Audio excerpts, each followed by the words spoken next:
Hello and welcome to the Old Man Orange Podcast. I'm Spencer Scott Holmes and I'm joined with Dave Candito once again, and we're going to have a merry old time today. Dude, Dave, how you doing? Oh, fantastic. Always a pleasure, never a chore. I know, exactly. You know, we're like, we got to get some podcasting going and everything like that. We're going to jump into the fray and just, see what happens there. Dude, I love your setup you got going on in the background there. I like it too.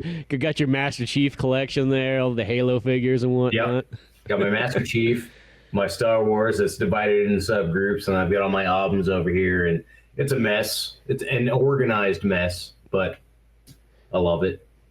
I feel like that's part of the fun of having a podcast background is you guys sit there. It's like, oh, you know what? I had all my, stuff lined up anyways, but now that, like, I can have it as my background and people can actually see it, it's not just in my house where no one sees it.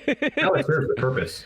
Yeah, now it serves, a lot of times people wouldn't justify why I was buying all these action figures and, movies and stuff like that. And now I have a proper reason to be like, yes, they need to be on display. I spent these thousands of dollars on, there was a purpose, beyond myself, bigger than myself, but.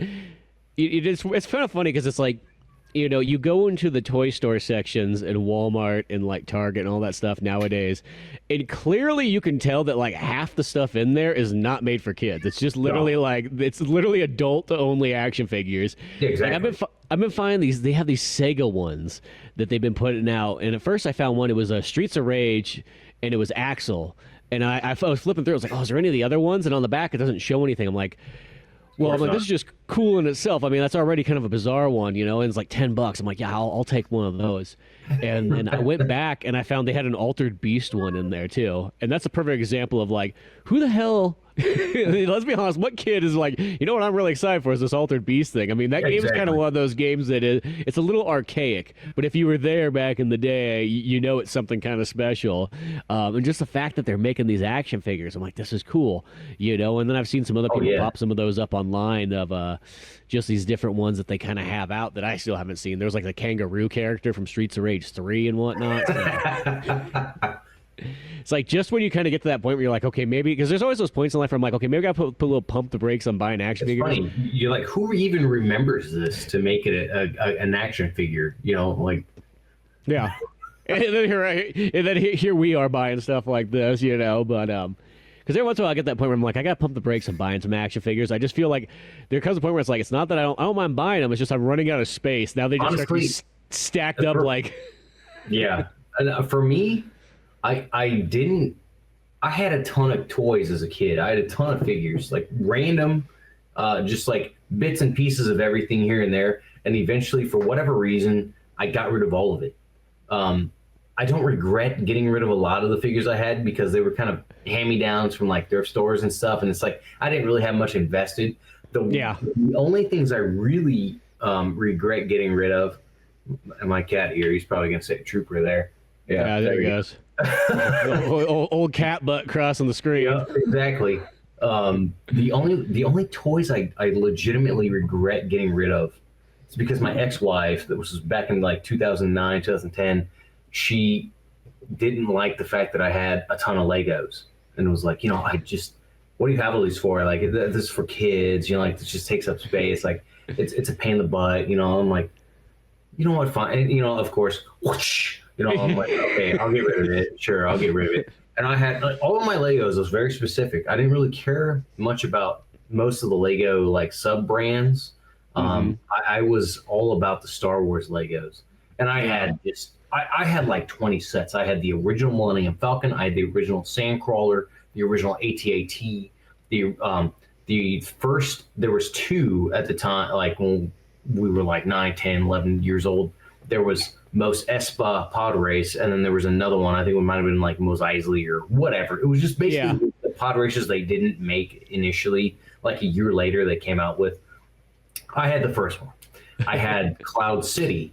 I had the X-Wing at Dagobah. I had the Land Speeder at the Mos Eisley Cantina.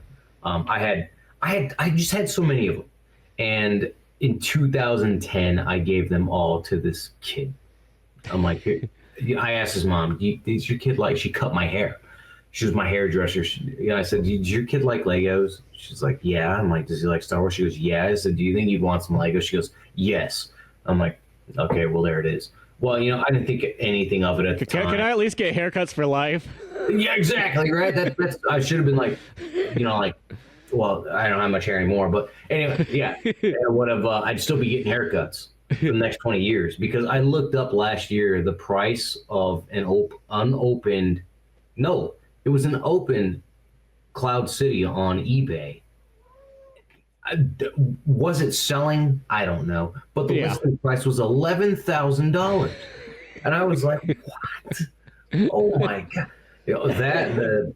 Everything, man. I'm like, dude, why? And as if that wasn't bad enough, like it was already a few years ago that I saw that the first edition Holo Charizard, the original Charizard, was like a couple grand. Yeah. And that was another one that I had, when I was like 9, 10 years old, and I let some kid dupe me into thinking that his Chansey was worth more and was more rare. I'm like, oh, okay, sure, yeah, I believe it. It's those ones that, especially as a kid with Pokemon cards and everything. And I've always held on to mine saying that this is my retirement fund. And I remember, I used to think of that as kind of being like, no, like realistically, that was my retirement fund. And then there was an episode of It's Always Sunny in Philadelphia, and Charlie had, a thing of Garbage Pail Kids cards. And he said that same phrase, that this was his retirement fund. And when I heard the words coming from Charlie, I'm like, oh, I don't know, was this a good idea or not? Like, when he says it, it doesn't feel like it was written in that way. But, realistically, those Pokemon cards, I think, are definitely that one. It's like you got to trust the words of the guy that drank, sunblock. Yeah. But I think there was something going on there. there was, and it's like that one like Pokemon rum cards. ham. It went sailing away in the ocean. Rum ham. But those Pokemon cards though, it's like they're another one too where that's that thing that I think that every parent was like, oh my god, this is just gonna be some goofy fad, they're not gonna be worth anything, and then lo and behold, we're almost at a 30th anniversary of Pokemon. It's weird. Next year will be the 30th anniversary of the Japanese release of Pokemon. That's bizarre to think about. I don't know if you can see that little son of a bitch. Right, climbing up. He's trying to decide, what am I going to do here? Am I going to go up the shelf that I can easily get to, or am I going to? Oh, there he goes. Yeah, the one he can easily get to. Now he's going to try to decide. You can't see it, but he's going to look up. Yep, that's what he's doing. He's looking up the side that's going to be the most difficult to get to, on whether or not you can get up there. And he's going to fuck up real bad. Well, you know what? Those are those things that, you need some challenges in life. I think that's important for everybody. And we see it in the animal kingdom. It does the same thing too, where, don't take the easy route. Let's see what happens. There's a high chance might not make it, might fall on my ass, look like an idiot. There's at least no other cats for me to judge me. But yeah, no, it's crazy, man. The trading card is a serious business. I think I told you I'm working at a base exchange right now on the military base near my house, the base I used to be stationed at, and at Whiteman, and I stock half the store. I do the electronics, the houseware stuff, the toys, the candies, the snacks they have, and so on and so forth. And one of the things I include that's in the toys department is the trading cards, and that's anything from all the sports cards to the Pokemon, Yu-Gi-Oh, Dragon Ball Z, which we have very little and it doesn't really sell. Digimon, we have like 2 rows of that. It doesn't sell. There's the only things that really sell. It's interesting. So the Pokemon kind of sells everything, but sporadically. The new releases usually go right away, but then whatever's left over usually sits there forever. The the holiday, I think you remember the holiday, the Halloween Pokemon packs. They had 3 per pack. I do. We have some from last Halloween, and I guarantee you they're going to sit there for a year. What blew my mind was the One Piece trading cards. So those ones went. I don't care. I don't know anything about One Piece. I've never watched it. I didn't watch the anime. I didn't watch the live action. But people seem to love it. I put up, son of a bitch. I put up a full row of just booster packs, and this dude walked up and just was like, "Oh, cool." Grabs them all. I was like, dude, this guy's gonna spend $200 on One Piece cards right now. Yeah. Literally. You know what? I've seen that happen before with Pokemon cards back in the day too, where there's just somebody that comes in and buys them all, just like takes the whole lot. You know, there was a period I remember. It was like this might have been like in 2001, like just when Pokemon was kind of like dipping a little bit in popularity. And at KB Toys, they literally had the original packs, not first edition, but you know, second edition ones, and they were literally like 50 cents a piece, you know. Crazy. And in a time when the normal going rate was like about $3 for like one, you know, they charge you like $5 if it was like a Japanese one or something like that. You know, inflation nowadays, that's like $15 a pack when you think about it. It's almost kind of mind blowing. Like, the standard pack we have at the BX. See, the thing is about the BX, if you can shop at the BX, the benefit is you don't pay sales tax. Excuse me, but you have to have, like, to shop at a base exchange, you have to either be like a spouse to a military member, or be a military member, or be a veteran, or who knows, you know, whatever, something along the lines. But sometimes the prices are more expensive on certain items to where, like, it doesn't matter if you buy it there or not. But sometimes, like, even if it's a couple bucks more, you're still saving that money on tax, so it doesn't really make a difference. Yeah. And but like the boosters from Pokemon are like $4.99. I forgot to check last time I was in GameStop what they're going for. That's literally how much they're going for in there. And the reason I can tell you this is the GameStop, you know, if you have that membership card, which I've had mine, I mainly just had it for the Game Informer. That was the only reason I ever really got it. Now they don't even offer that. Yeah, so like it's like pretty much my last year of having the game. I don't care about the regular GameStop thing, but I would always get the free $5. You get free $5 every month. You know what I mean? So a lot of times I'd go in there and there's a high chance, you know, once in a blue moon, maybe you find a cool action figure, maybe you find some other novelty item, or, you know, a T-shirt or something like that, something on sale. But for the most part, I just go in there and go up and don't find anything, and then it'd be like, I just get a pack of Pokemon cards. Literally was just a perfect transaction. I didn't have to pay anything. Like, in a sense, I felt like I was beating the system that way. Yeah, exactly. You know, because what they thought is like, they're like, oh, we're gonna give you free $5 a month. He's gonna spend $5 on this $30 game, you know. Yeah, or he's gonna buy a brand new $60 game or whatever. And so like that, they didn't realize that they had these Pokemon cards in there at only $5 a piece, and that makes for the easiest. Just like, yep. So I've for like 3 or 4 years, I've literally just gotten probably free Pokemon cards at least 9 out of 10 of the 12 months of the year. So of like new Pokemon cards, I have a whole ginormous box filled to the brim with them, you know. So I'm like, and at the moment I've kind of checked, there's like not a whole lot of new Pokemon cards are worth anything yet. You know, they're all worth maybe a give or take $1 or $2 each. But hey, maybe in the long run, these ones will be kind of like the old school Pokemon cards, and we'll see what happens there. That's crazy, man. I had so many Pokemon cards from when I was younger, and I don't know what the heck I even did with it. I literally don't remember. And I had like thousands. Yeah. You know, I'm like, I don't know. Then I'll never know. You'll never know. The other funny thing too is, like, you know, there's so many other trading cards, but it seems like there's only a few, because you were speaking of that, how like only some of them sell, and it's kind of like you've seen that throughout the entire life. It's like there's always those other kind of, you know, companies that try to capture that wave of, it's like Pokemon and Magic feel like the two that have ridden the longest, of course. Yeah, you're absolutely right on there. You know, and then I remember speaking of Star Wars, there was those cool Star Wars ones that came out like in the early 2000s, maybe late 90s. I remember that. Yeah, I remember the game being kind of confusing. I had a holo card of Palpatine, of Senator Palpatine, and I'm like, what am I going to do with this? Like, I'm never going to play this game. Yeah. Stop eating my trash, cat. Jeez. You know, it'd be interesting to know if those ones are actually worth anything, because I still have a big fat box of those somewhere around the house too. Because I've generally not really got rid of a whole lot of stuff. There's a few things that have kind of, like, you know, I kick myself for getting rid of at one point or another. When you just feel like, oh, I got to make space, or I got to, you know, I got too much stuff, or if you're moving somewhere, you feel like, oh, I could use a couple extra bucks. But there's a lot of stuff that I've just held on to. I'm like, you know what, I want to be buried with all my stuff like a pharaoh. Yeah, exactly. All my treasures collected throughout life. Build an elaborate pyramid, you know. I don't care if you make it out of wood or whatnot. She's gonna bury me with my guns. Bury me with my guns. Like, all right, that's fine. It's like you're gonna throw in my Halo figures too, right? See, that's exactly how my action figure started. I stopped collecting. I think earlier I was saying like like I got rid of my Star Wars Legos, and that was kind of like where toys and stuff ended me for a long time. It was like I think a lot of people get into the idea like, okay, I need to be an adult now, which I wish I didn't, because it's like, what have I been trying to do since I was a kid?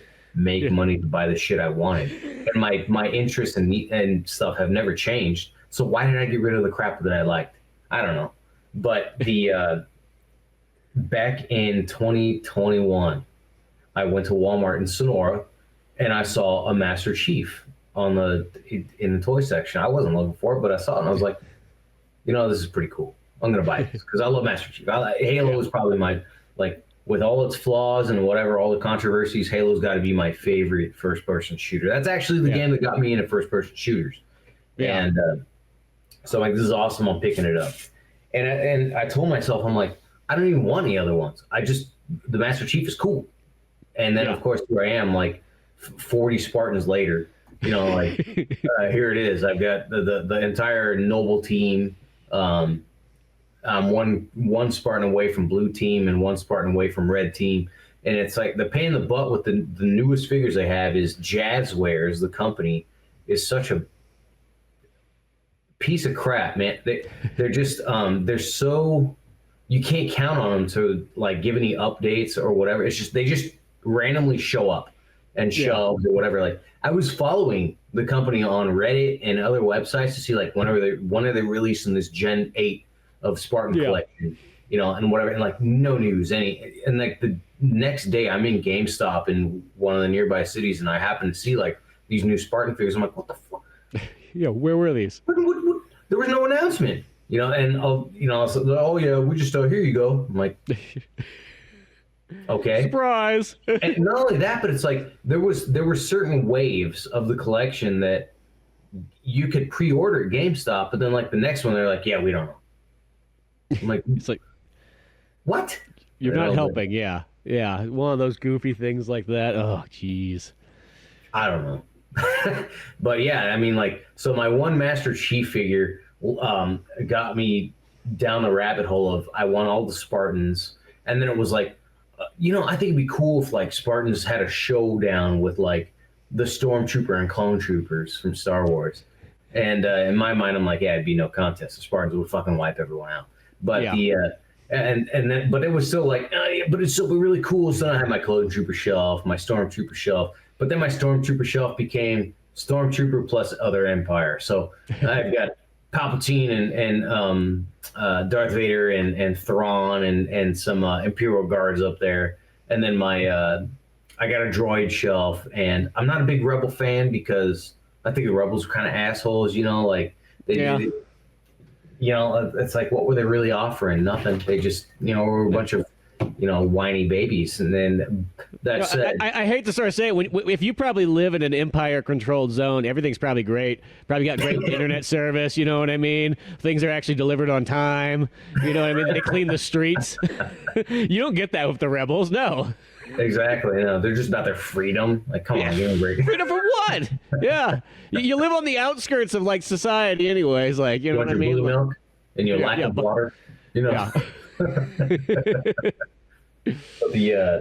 So I got my few Rebels up there. Not very many, just the classics, your Han, Leia, Lando, and Chewbacca. That's about it. I got a couple other figures. I really liked actually the what do you call it? The Rogue One movie. That was actually one of my favorites. And that's like the only really, really good thing that Disney ever really put out. Of Star Wars. It really is. I actually really like the Solo story too. I thought the ending was kind of silly with Darth Maul's thing there. Spoiler alert for anybody who hasn't seen it, but you should have by now. So if you haven't, then fuck you. But the that was kind of cheesy. But otherwise, I thought that was a fun movie too. Yeah, that one's still pretty good. Yeah. I was surprised to see how crapped on it was, because it was a good time. I don't know. I have no complaints. Yeah. It was straightforward. It was easy to follow. There was no weird like plot holes that didn't go anywhere. There was no weird twist that you're like, why though? So it all made sense. And the Darth Maul thing, if you're not a person that didn't watch the Clone Wars, especially be like, what is this? If you watch Clone Wars, you might be like, okay, I can see where this is going. But even then, it's just kind of cheesy. Yeah, a little bit of that. But the anyway, yeah, I got my Rebel shelf. I got my Sith shelf. I got to say, I kind of do like the Siths over the Jedis. I don't know. I don't know. I feel like they have that real drive. They want to be, they really want to be. The Jedis are just kind of lazy and they just don't want, it's like, yeah, we're not soldiers, we're just here. Yeah, the Jedi just want like a union or something like that. That's all they're looking for. They're looking for benefits. They're looking for a cozier life in the long run. Yeah, Sith is like there could be only one. But yeah. Yeah, but it is that one though. It's like I think that like the collecting of toys and everything like that. It's one of those ones like think about it. If you actually look at older folks and older generations, it's like that one where it seems like this collecting thing is kind of like a new, but it's like no, you go back because generally what I've kind of learned in life is, especially for men, but even like women as well too, is that we're always trying to appease, like in a sense, our 10-year-old self, no matter how old we get. Oh yeah. Because you'll see that with like older folks too. You go over their house and it's like, oh, what has he got in here? Well, let's see. He's got this like electric race or like what do they call those? Like, slot cars. He's got one of those. He's got a train set. He's got these certain like model cars and model planes. It's like if you think about it, like that's like all his action figures when he was a kid, and now he's just trying to recreate this lifestyle again. You'll see like ladies. You'll see the older ladies when they got like the doll collections and stuff like that. Yeah. So I always feel like everybody was just like they're just trying to appease that 10-year-old version of themselves. And when you just picture happiness in your head, the thing that comes to my mind is children. Yeah. And I mean, not that adults aren't happy too, but it's just that's the first thing that comes to my mind. Children playing with who knows what. It could be if you're not in the U.S., it's probably playing with something like an empty bottle. Like kicking it down and up the street. I've literally seen it, but it's just kids are happy. Kids are happy like all the time. Even if they're unhappy, they're fucking happy. It is what it is. Gosh, I got my wife for her birthday. I got her a handful of things, but one of the things I got her was a a Pokeball, because she's not like huge into Pokemon, but she really liked Pokemon Go, and I was just like, oh cool. Like at the base exchange, I had these. I was putting up all the playing cards, and I get this box. I'm like, what is this? I open it up, and it's all these balls. And it was these, they were like $15, and it was a aluminum Pokeball with 2 packs inside of it, and I think a couple stickers. One of them was the original Pokeball, so I got that one. She's like, "What? This is so cool," And I was like, "Oh, that'll look good on the shelf," Yeah. And then I got myself the Master Ball. Yeah, you gotta have the Master Ball. Yeah. Do you remember the ones that they sold at Burger King back in like '99? Oh yeah. Yeah, they came with like you got the little like gold chunk, like Mewtwo, and I thought that was so cool. Dude, those things, I remember it was just so amazing. Like, well, it's one of those ones. Like I've talked about this a lot. Like me and my buddy Wes at the Via VHS and Analog Legends, we always talk about how much we really enjoyed that fast food tie-ins of movies and video games and all that kind of stuff that you just don't seem to get the same way anymore. Once in a blue moon, you might get it here and there, but I think that stuff that's like, it's so neat, like, you know what I mean? And it's just like so nostalgic, and especially back in the day, because, Taco Bell, Burger King, McDonald's, those ones generally all just delivered on all fronts. Had to grab something for my cat. She's playing with this wasp nest I got. I was going to say, yeah, it looks like, a wasp nest right there. Kind of weird, but she was going nuts with it. I got this to put in a, I got this, I apologize to interrupt. I got this back in my last go around with Comcast in Jamestown. Me and Cuffler, rest his soul. Yes. We went to this house in Jamestown that was a total mess, and I opened up the house box, and there was this giant wasp nest that was a little bit bigger than this. A couple pieces broke off. I'm like, hey, that's kind of cool, and I just took it. And I've been meaning to put it in like epoxy and make like, I don't know, a paperweight or something. But there my cat was, of course, playing with it like it was the best thing in the world. Yeah, no, those are always the fun ones. You find those, and you have to jump back. You're like, screw this, I'm out of here now. You just see them all start flying out. Yeah.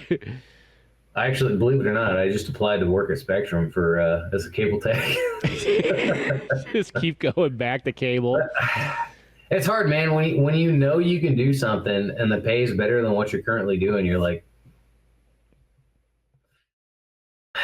oh, like I'm like, oh, do I want to do this? I'm like, not really, but the pay's better than what I do now, so I don't know, maybe. Yeah, there is always that toss-up. I've sometimes kind of learned in life that as long as the pay's enough, I would rather get paid way less, but have something that's way more casual than, one of those ones where it's got high stress and it's like, I'm only getting paid like a couple bucks more. Let's be honest. It's not that much. It's not worth it. See, where like Comcast, Xfinity, if I was living and or working in Cal versus Tuolumne, they were starting at $16.50, I think, the last time I applied. This one here is starting at 20 and a half, and as a base tech, and I'm like, I'm thinking like, I already know what this is all about. I'm gonna walk into a ton of bull crap I don't want to deal with. But there is the fact that a lot of the places around here are underground. A lot of the places, actually 99% of the places around here are flat. So no like crazy hill climbing with ladders and all that kind of stuff. There are the differences, and I'm like, this is a cakewalk. Might not be too bad. It's kind of like what we sort of learned in California area is that the guys that were in, ironically, Stockton and Modesto or whatever, had it almost probably much easier than the guys in the mountains. So crazy. So just let everybody know where you're at. So you're not in California now. You're over there, and Missouri. What's the town called again? Warrensburg, Missouri. So you're not having the hills of California to deal with anymore. So it might not be. See, that's the thing is if the job wasn't too bad and you weren't underneath somebody's funky mobile home trailer, That's the thing. You're still going to have those, houses where there's just you go inside and the animals have crapped all over the place. Oh yeah, it doesn't matter where you're at. You're still going to get somewhere where you're like, well, I don't want to be here at all. Like, you couldn't pay me enough to be here. But no, I tell you, the thing that made me quit last time, it wasn't even the job itself. It was just the management was so poor. Like when I came back, they gave me an AT&T phone. Well, you and I both know AT&T doesn't work in Arnold or Dorrington. And I'm telling my bosses, I'm like, come on, you're like, this. I can't do my job. I literally can't do what you want me to do. Well, you're just gonna have to figure it out. I'm like, thank you. Well, okay. And then of course, when you can't do the job and you explain it to them why, they're like, well, it's on you. I'm like, I'm not doing this anymore. Like, yeah. Come on, guys. Yeah. So I don't know. Who knows? Maybe there'll be, it'll be a good old place to do it, and maybe for as long as the cable I kind of wonder if the cable how much longer, because I sort of talked to some of the other guys, and they say that it's getting slower and slower all the time. There's less and less work being thrown around. They're downsizing all the offices and whatnot. And I think it's just due to the fact that, because I think the TV itself is we all know that's pretty much on its way out. Like it is holding on by like a thread in let's be honest, a generation of folks who only still watch TV. we learned in the last election that you could tell who watched a lot of TV and who actually got their news from independent sources. That said a lot there. So I feel like, and the big thing that Comcast and Spectrum and all those guys were holding on to was the high-speed internet. And granted, they still probably got a big market share of that, of course. But now you got, Starlink, which is what I'm using right here, throwing a wrench into that. And it's not necessarily as fast as any of the cable ones, but it's easy and it's simple. But I think that the majority of people that are using internet probably aren't gaming, and especially as of this year, because the gaming industry is not what it was even last year. Things have changed so much. So, most people that are using the internet, they're not using it they don't need these incredible speeds. They don't need, the gig down. You know what I mean? So it's like they just need something they can utilize to watch their shows, their whatever, get on their email, and then boom, that's it. Go back to work or go about their day. It's Well, that's a funny thing too. Is like you always, I know that you and me always explain that to people, but no, that, God forbid they want that. They want that like. don't even care. They're like, what are you gonna do with it? I'm gonna watch Netflix. I'm like, yeah, you need like 20 megabytes down. Yeah, you will be able to stream multiple TVs totally fine and have no issue. I've had people tell me I have a doctorate. I think I know what I need. I'm like, good for you. All right, well then, by all means, don't listen. By to me. all means, obviously, yeah, but yeah, it's such a bizarre one. It's like because with Starlink, what I like is that one has all the speed I generally need. It could always have a little bit more up. That's the biggest thing, and I've said that through even with like it doesn't matter Comcast or any of those ones. It's always that's been like in a sense the weak link because a lot of times been the upload speed. It's like cool the download speed. Once it's over 100, it doesn't really matter too much past that point. The only thing that's really good for is if you wanted to download a PS5 game really quickly. Yeah. You know what I mean? That's about all it can do. But beyond that, it's like it's nothing special. But the upload speed for when you're doing stuff as in podcasting and uploading videos and all that kind of stuff, that's where that kind of comes in kind of handy. Or streaming games, the upload speed does come in handy for that. Which because that's a big thing that I like is that the streaming of the games. I mean, I use it all the time, the Game Pass on like my phone and everything. And with AT&T, just like straight up like as a mobile like Game Boy Xbox, like it works practically flawlessly, unless some weird events going on, or even in like the city, like because I know if you go to like Los Angeles area where it's a little bit more congested, you might have a little bit of a choppiness, but it's still totally playable, Well, here's a perfect example of what you need versus what you think you need. I mean, I pay more than I want to right now. I pay like $86. My price just went up, and I don't know why, to be honest. It was like $72 a month, but whatever. I pay for like $300 down. Spectrum, one of the things that's different about Spectrum versus Comcast out here is they don't offer gateways. They only offer a modem and a router. Uh-huh.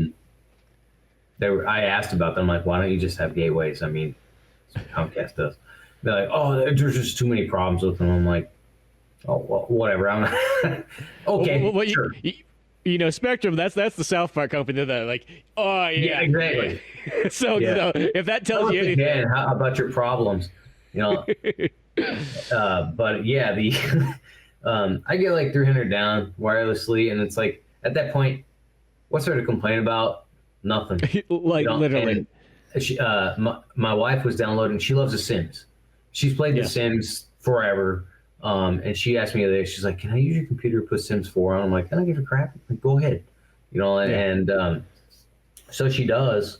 And she downloads the game. She's like, I don't know, like an hour or two goes by. I'm watching whatever on YouTube while she's downloading all of her stuff. And she goes, I can't believe this. I'm like, what happened? She goes, it's already done downloading. I'm like, well, I mean, okay. She's like, well, yeah, I mean, like at home, like it would take like a day to download this, like. Well, yeah, she's like, well, she had Brazilian internet, and that's like the equivalent of what I practically lived off of in California because I was in the mountains, like literally until Elon Musk put Starlink together. Mountain DSL, like. Yeah, like I pretty much could only have dial-up, and then cell phones was like the next thing, and then finally with Starlink, but. Yeah, well, it's like the funny thing too is I remember back in the day though, like using dial-up to download stuff, and I remember like when I first discovered emulators and ROMs, like in the late '90s or so, and it's like I remember trying to download a Neo Geo game and whatnot, and you would literally just leave the computer on with the dial-up like overnight. It was and hopefully it would not like fuck up or fail in between. That was like the thing you were always worried about, And then you'd find there was programs you could get that kind of like preserved a download, which was awesome back in the day. I want to say I'm ashamed to say it, but I'm not. When I was like, 12, I discovered what pornography was, and this was in 2002, and my parents had just a dial-up internet with a Windows Millennium computer. It wasn't 98 and it wasn't 2000. It was that Windows Me, which is hated amongst most communities. Yeah, that was a very bizarre one. I remember. And I just remember, like, it was so, like, I don't want to say it was completely by accident. It was mostly out of, like, I'm really curious. Like, I don't know, what did I type in? Boobs. And of course, what do I find? Everything that you would think you would find. And I remember it was like, I click on, like, okay, interesting.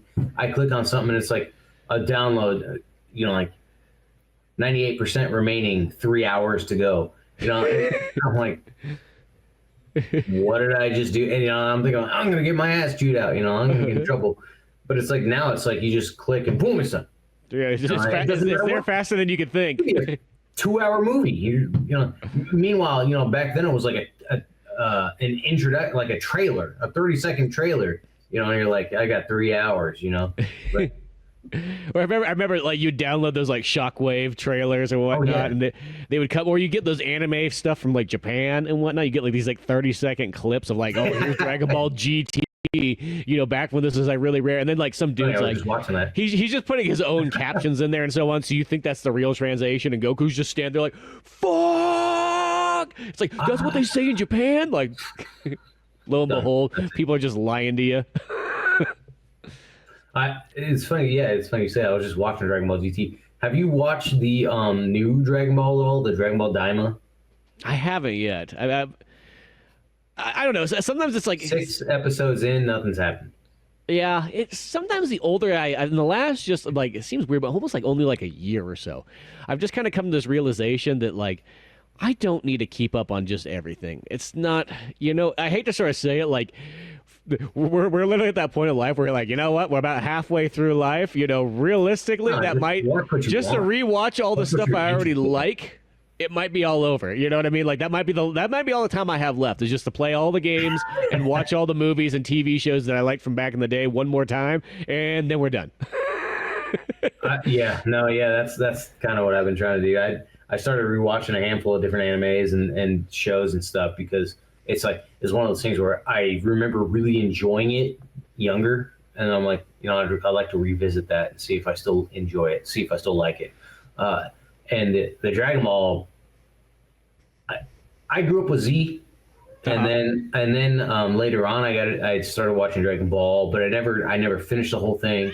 I watched GT, never finished it, and then Super I started watching when I was in the military because that's when it came out, and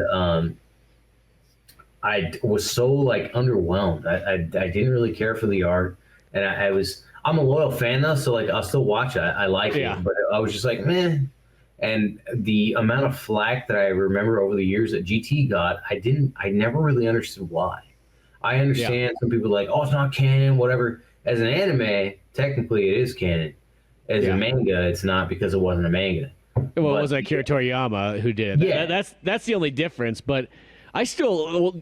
And it's the thing is, you can't take away what it was like to find those clips and so on like that of GT back in the late '90s when you were just trying to when you were just you only had 2 seasons of Dragon Ball Z, and like if you wanted to watch Dragon Ball, you had to go buy those expensive like DVD sets from like Viz.com or Viz Media.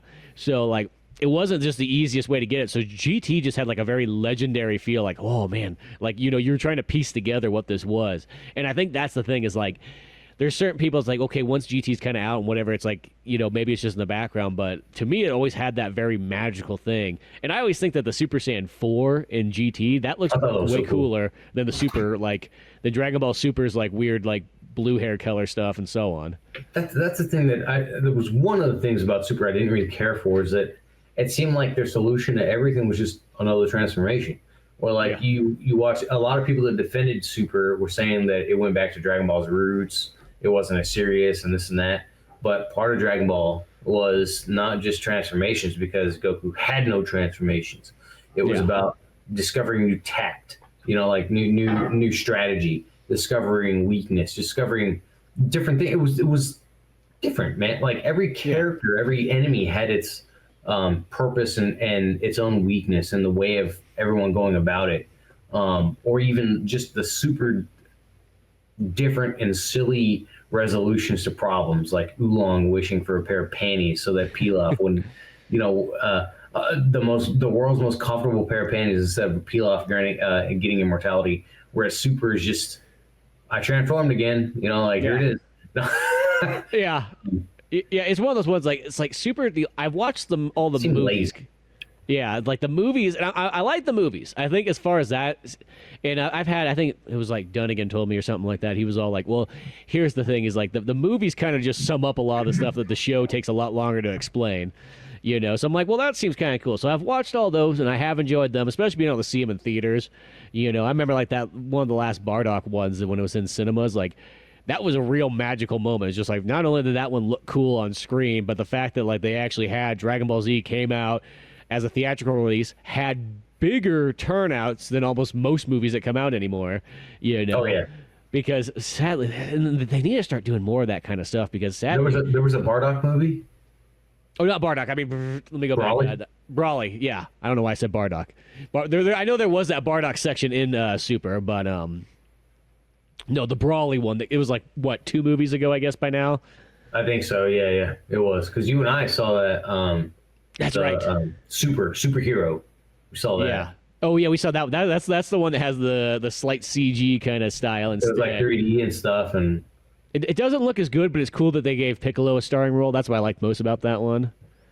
yeah, I mean they kind of nerfed Piccolo after the beginning of Cell Saga. Well, that's always been kind of my thing that sort of bothered me a little bit in Dragon Ball Z as it goes on, is the fact that it pretty much it's like unless you're Saiyan, it's almost got like a racist element. Unless you're Saiyan, there's no way you're going to be able to keep up. Piccolo was always like one step behind. There'll be like that brief moment where for a second there he's stronger than everybody else, and then all of a sudden like 3 episodes later it's like nope, now he's back down again. Well, Vegeta's got an erection again, so Yeah. And then the same thing with like, all the human characters like Krillin and Yamcha, like in Tien, I guess if Tien's human, whatever he is. I still don't understand how Tien is less powerful than Krillin. Yeah. Well, it's that thing that I think that they should have I don't care how you work it in there, but they should have, even if maybe they used the Dragon Balls to do it, where like they at least made those guys be able to be just as equal. I think that was kind of a lost thing, is that like, I think those guys should have been able to keep up just as much. You know what I mean? Like, and I think that would have been kind of cool. I think it's kind of a bummer that they all get kind of put on the sidelines to the Sand characters. Or Yamcha. Yeah.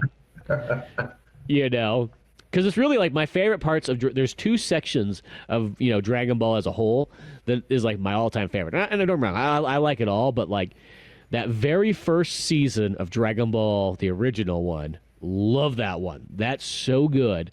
And then like pretty much like the first like you can almost say like 2 seasons of Dragon Ball Z are extremely good. Oh yeah. Now, I feel like Z more or less peaked right at the Frieza saga. A lot of people feel like Cell was where it peaked. I don't know. I just feel like when Goku turned Super Saiyan, it was the like the legend. It was what everybody knew was a legendary Super Saiyan, blah blah blah. But until Broly came out, But it was like it was such a groundbreaking moment. And then I have to agree with you 100%. The Dragon Ball, the beginning of Dragon Ball, and as it goes on, it was hilarious. I mean, like Goku as a kid, he didn't know crap. For one, he just didn't know he's not an Earthling, and you don't know that until Z. You just think he's some weirdo kid with a tail. Yeah. But just it's hilarious. Like we've been rewatching that in the last few weeks. Like the one thing that just cracks me up is the common trend is him patting people on the crotch to see whether or not they're a boy or a girl. Pat.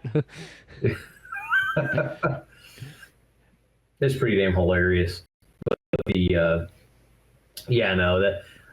again, like I'm a loyal fan. I like it all. I love the Buu saga. I love the Cell saga. But, I wouldn't have been upset if they ended it at the Cell saga, but I also wouldn't have been upset at all if they ended at the Frieza. Like, okay, he comes back. He defeated the Emperor of the Universe, Frieza, and all peace is restored. The end. Yeah. Yeah, no, totally, 100%. Because I mean, I'll say season 4 is actually one of the best seasons though too, because it has a lot going on. Because it starts off with like that Garlic Jr. section, then there's Trunks comes back in time, fights Frieza again, and then the androids show up, and then the beginnings of Cell. So there's a lot of like happening there. But there is something like that. Frieza is like the perfect ending. Like if that was a movie, that's where you would end it at, and you'd be like, it's done, it's solid. You know what I mean? Oh yeah. He saved literally the universe. Another thing is I really preferred the future Gohan versus the normal adult Gohan. Future Gohan, he was like the Gohan that you would want, even though he doesn't have an arm. He's like the super, like, I kept training instead of going to school. Yeah. You only see future Gohan in the flashbacks that future Trunks has. Yeah, but, well, you have that one of well, then there's the one movie, the History of Trunks one. Which is one of the best. And that one's a weird one because it's like there's two. I don't know why this is, but there's two Dragon Ball Z movies that, like, for some reason do not appear on any of the sets. You have to get them on like a separate version, and that's History of Trunks and Bardock. I don't know why. Yeah. If there's some weird rights thing to those ones, but because it's like they have all those other DVD sets you can get that just have like 4 movies per pack. But for some reason, I don't know why that. Trunks and everything. I literally still just have Bardock and Trunks on VHS. That's how I have to watch them. I gotta get those because I don't have them. I haven't seen them. There's a Blu-ray that you can get that has both those together, and it's like give or take $20 to $25. I always kind of wait for it to go on sale during a Prime Day and just be like come on, like $15 or something like that. I'll pick that up in 2 seconds if that's the case. Yeah, because those are two of my favorite movies.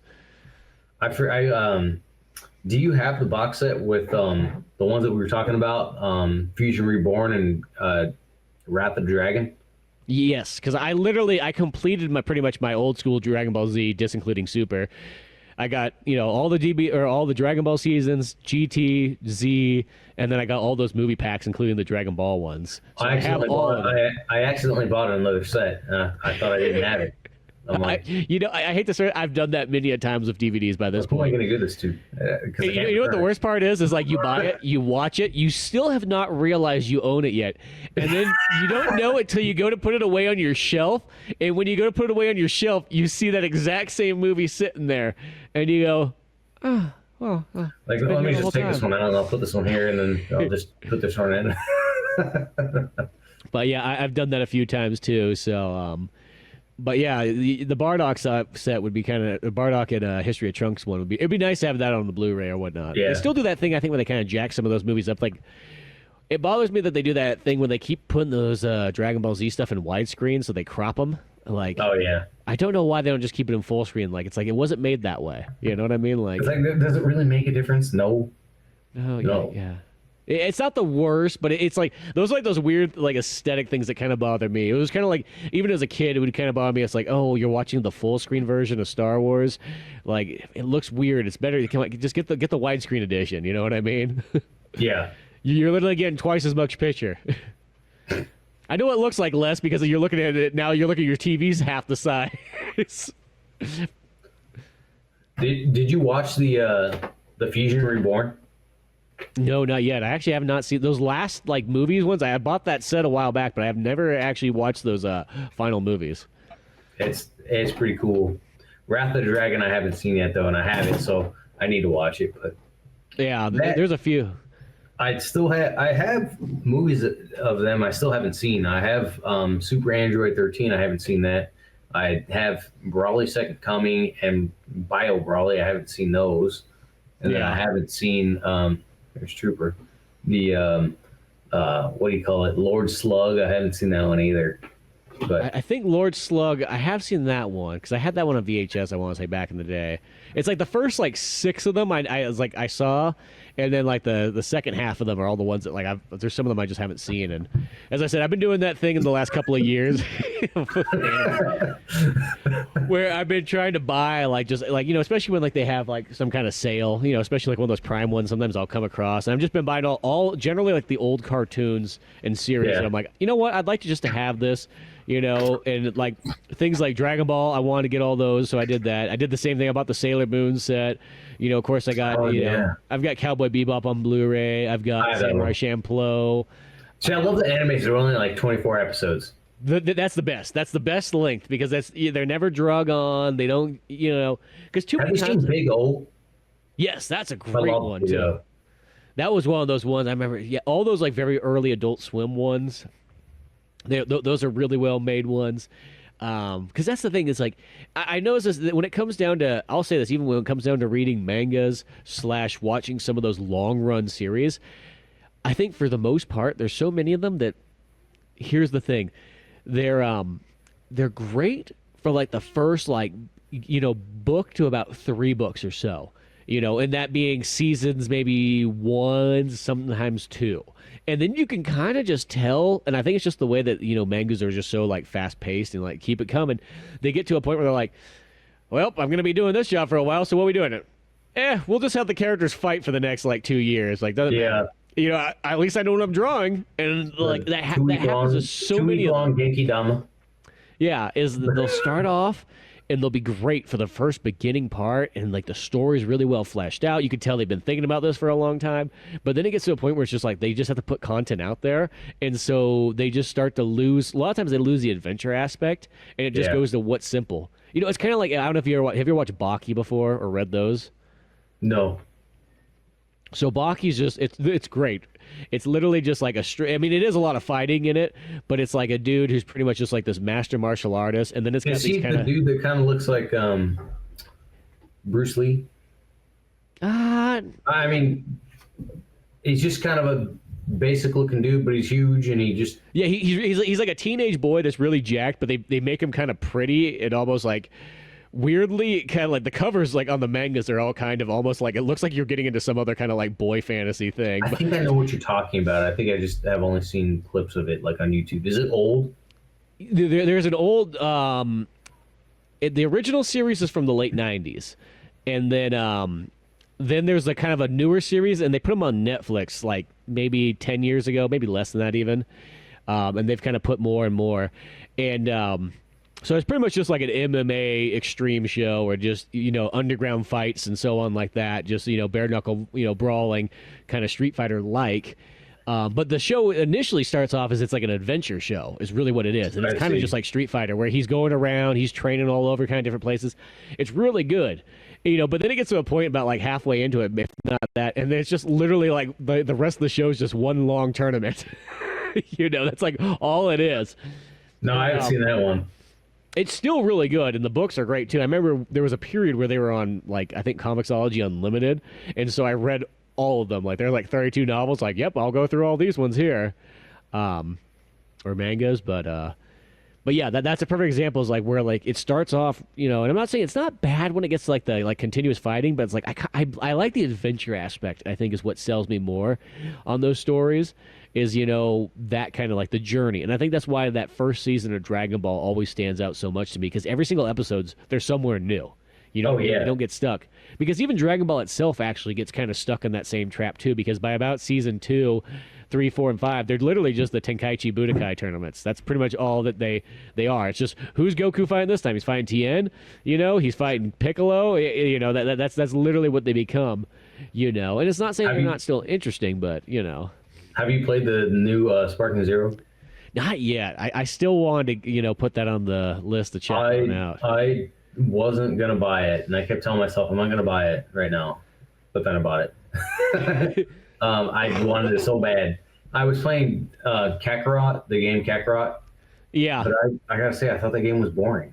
Fly around so much and collecting orbs and stuff, and I'm like, this doesn't do it for me.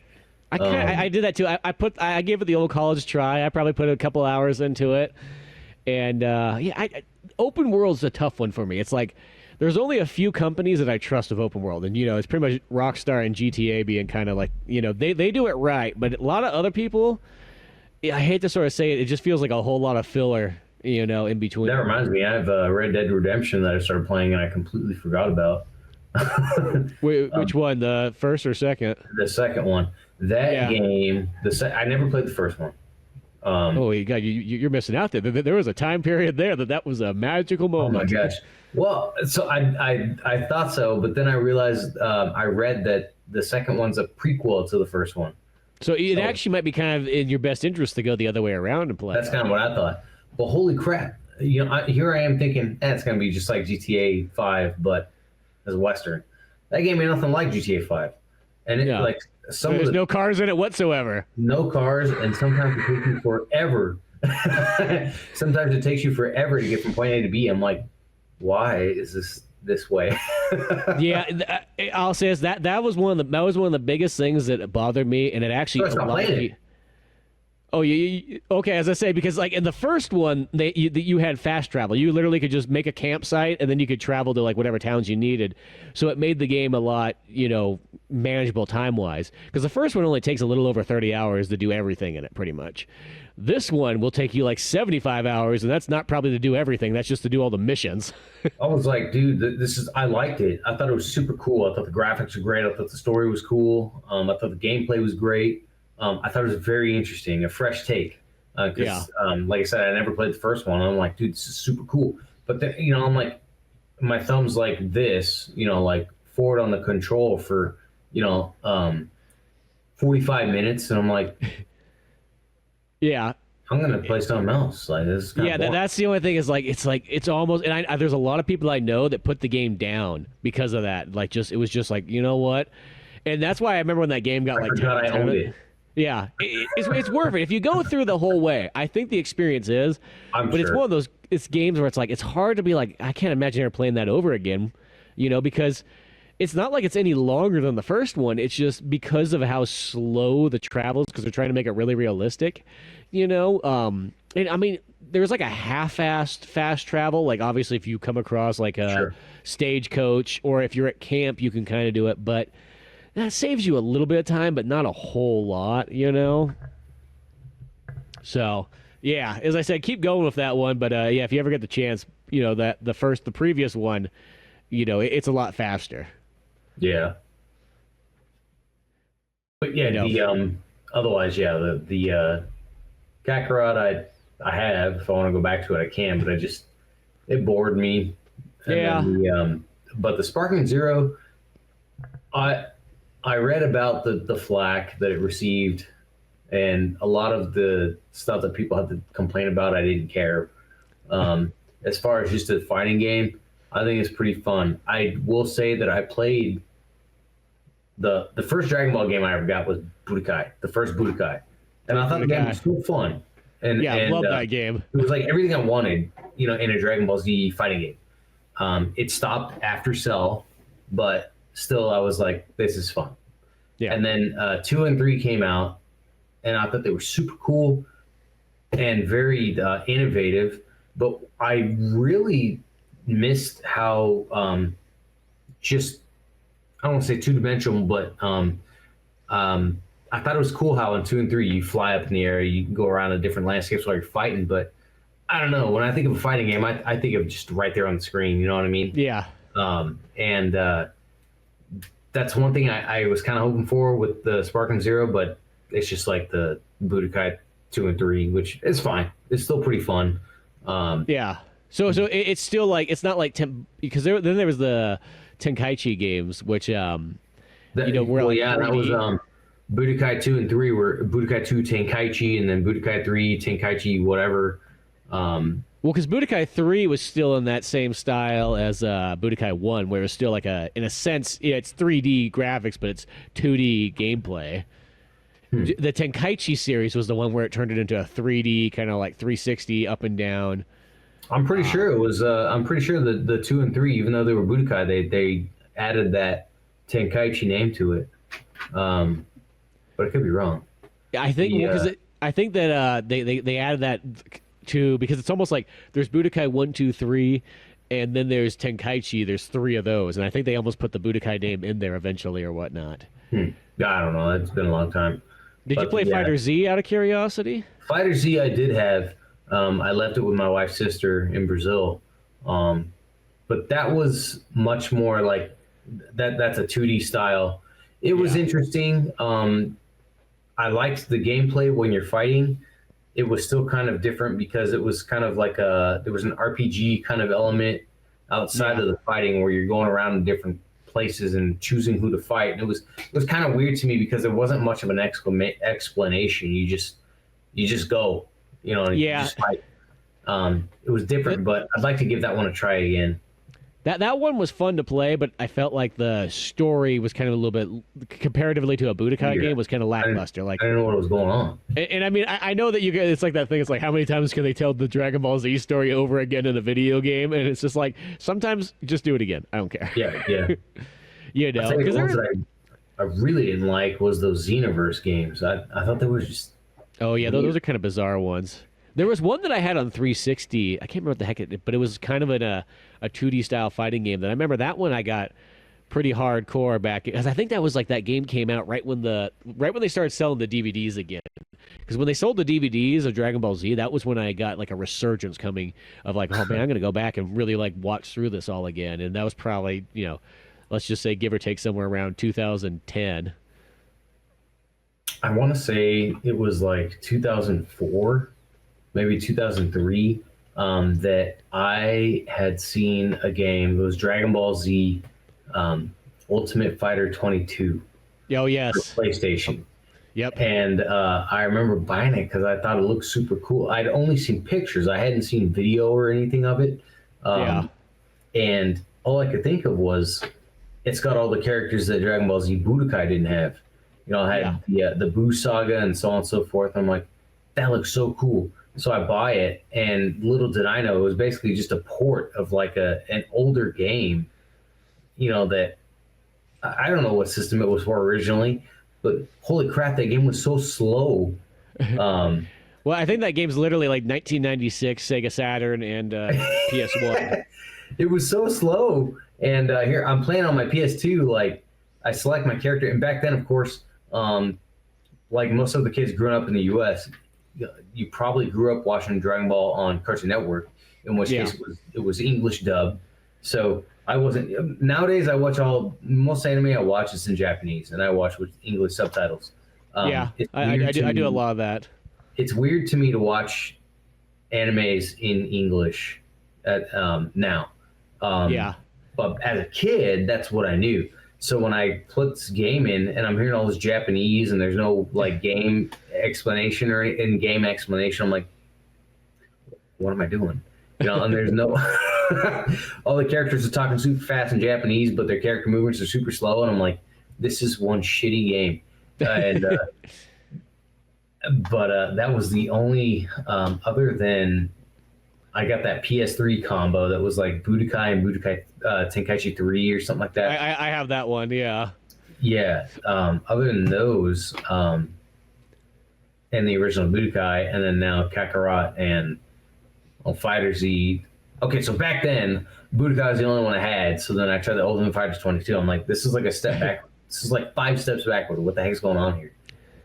Well, see, I used to play a lot of the Super Nintendo ones because, you know, once I discovered emulators and all that stuff in like 97, 98, I got all the ones on, you know, because all the Japanese games you couldn't get in the U.S. anyways, so that's all the Dragon Ball Z games on like NES and Super Nintendo and Genesis and what have you.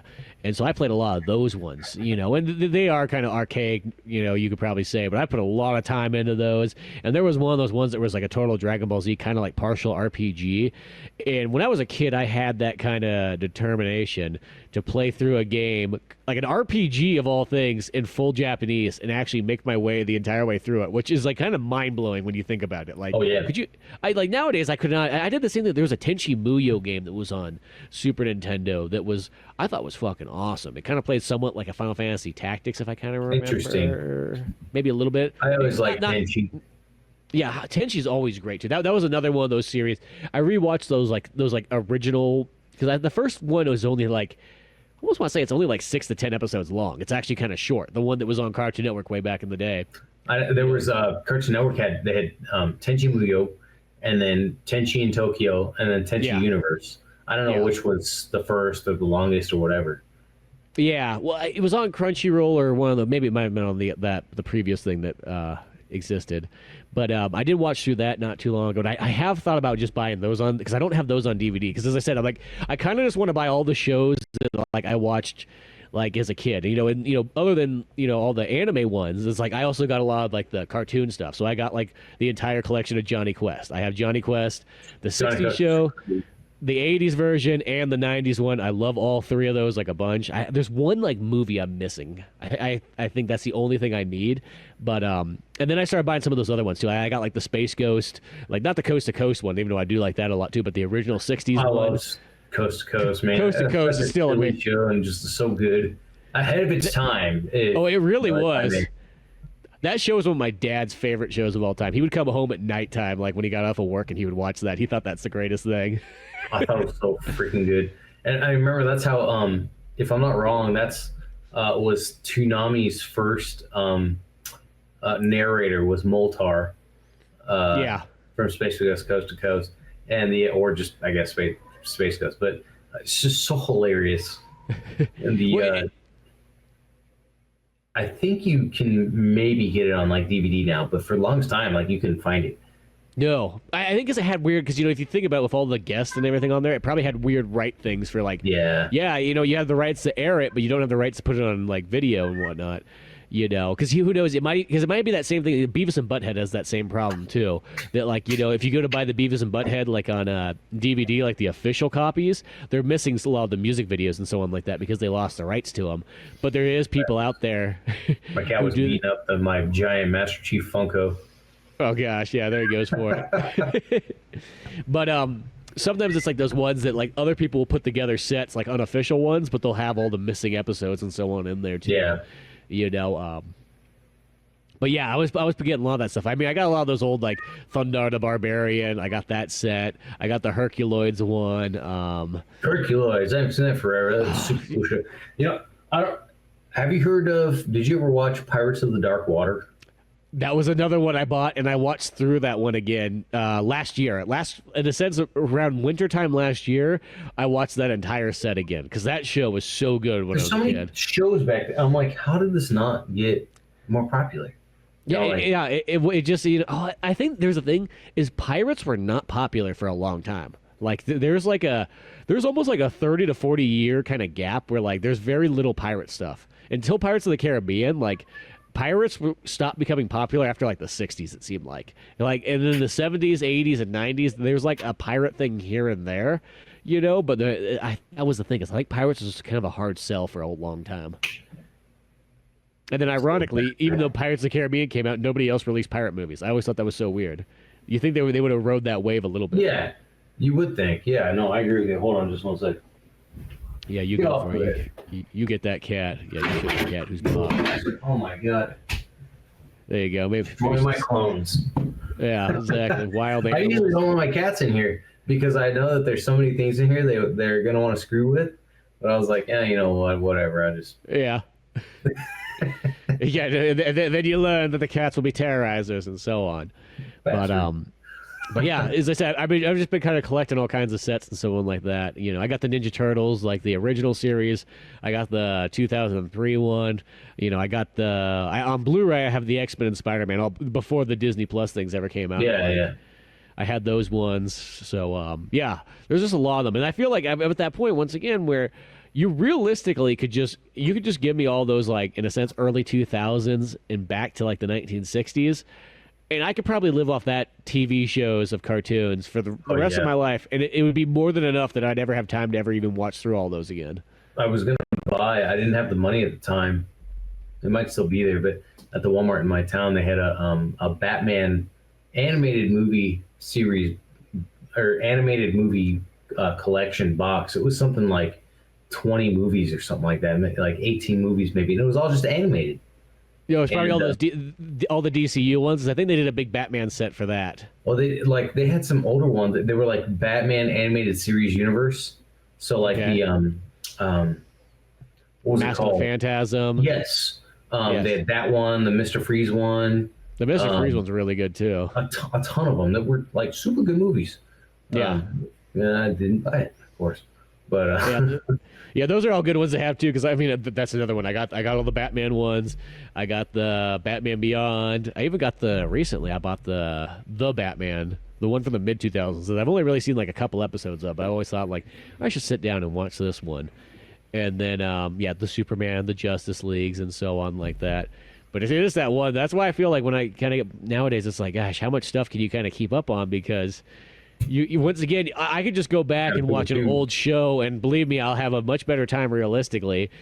I get a little bit picky about animation too. Like sometimes, like some of the newer ones, if they get too CG looking, and it's uncanny and it loses it for me. I got the perfect movie that we ought to do a podcast for. Which one? Let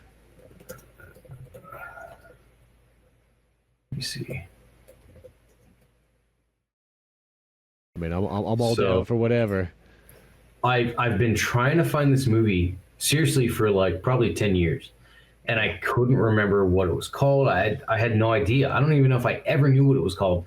It was like one of those times where I had satellite TV in my bedroom when I was 12 years old until I left my parents' house. Yeah. And there were movies that I saw that I'd flip through and fall asleep to half the time, and I didn't know what they were. And this movie, honestly, I don't remember if I watched it then when I was a kid or if I watched it one on a Netflix or whatever. But I remembered this. I kept thinking he looked like a count.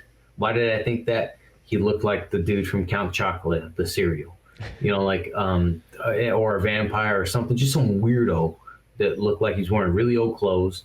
And he like abducted or at least seduced or who knows, lured these women to his place and had them all asleep in his castle dungeon, whatever, and was doing weird shit. And you may have seen these, I don't know. So it's the movie I was thinking of. Hey, hold on a sec, sorry. Was called This Night I'll Possess Your Soul. Stop eating my toy. I do not think I have ever seen that before. So let me see. 19. Okay, yeah. So the first movie was called At Midnight I'll Take Your Soul. Uh-huh. And then the sequel was called This Night I'll Possess Your Soul.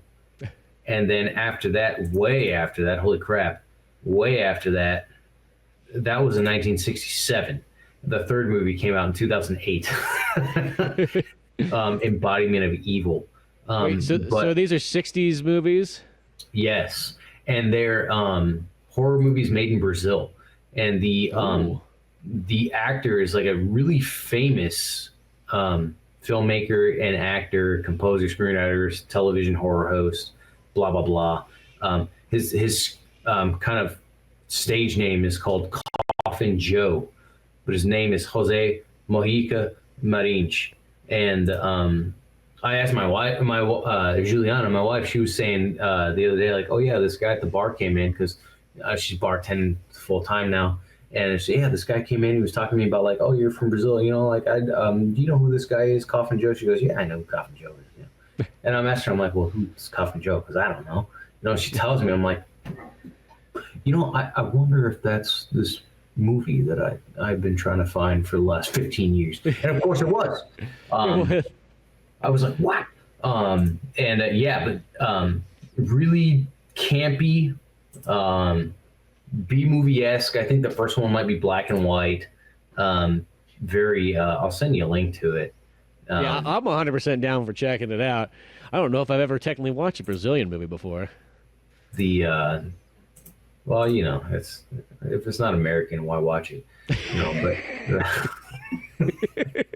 It's not America or Japan, America Junior. I don't want nothing to do with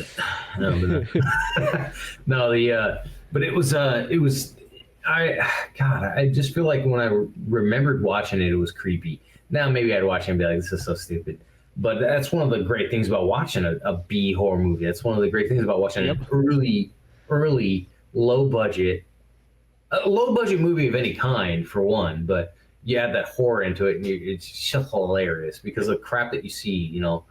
Not a horror movie, but we watched recently Over the Edge.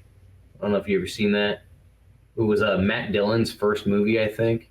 I don't know if I have seen that one. Where a bunch of teenagers basically, it's a new developed town that has nothing for teens to do, and they're constantly getting in trouble, and then finally they like take over the town, and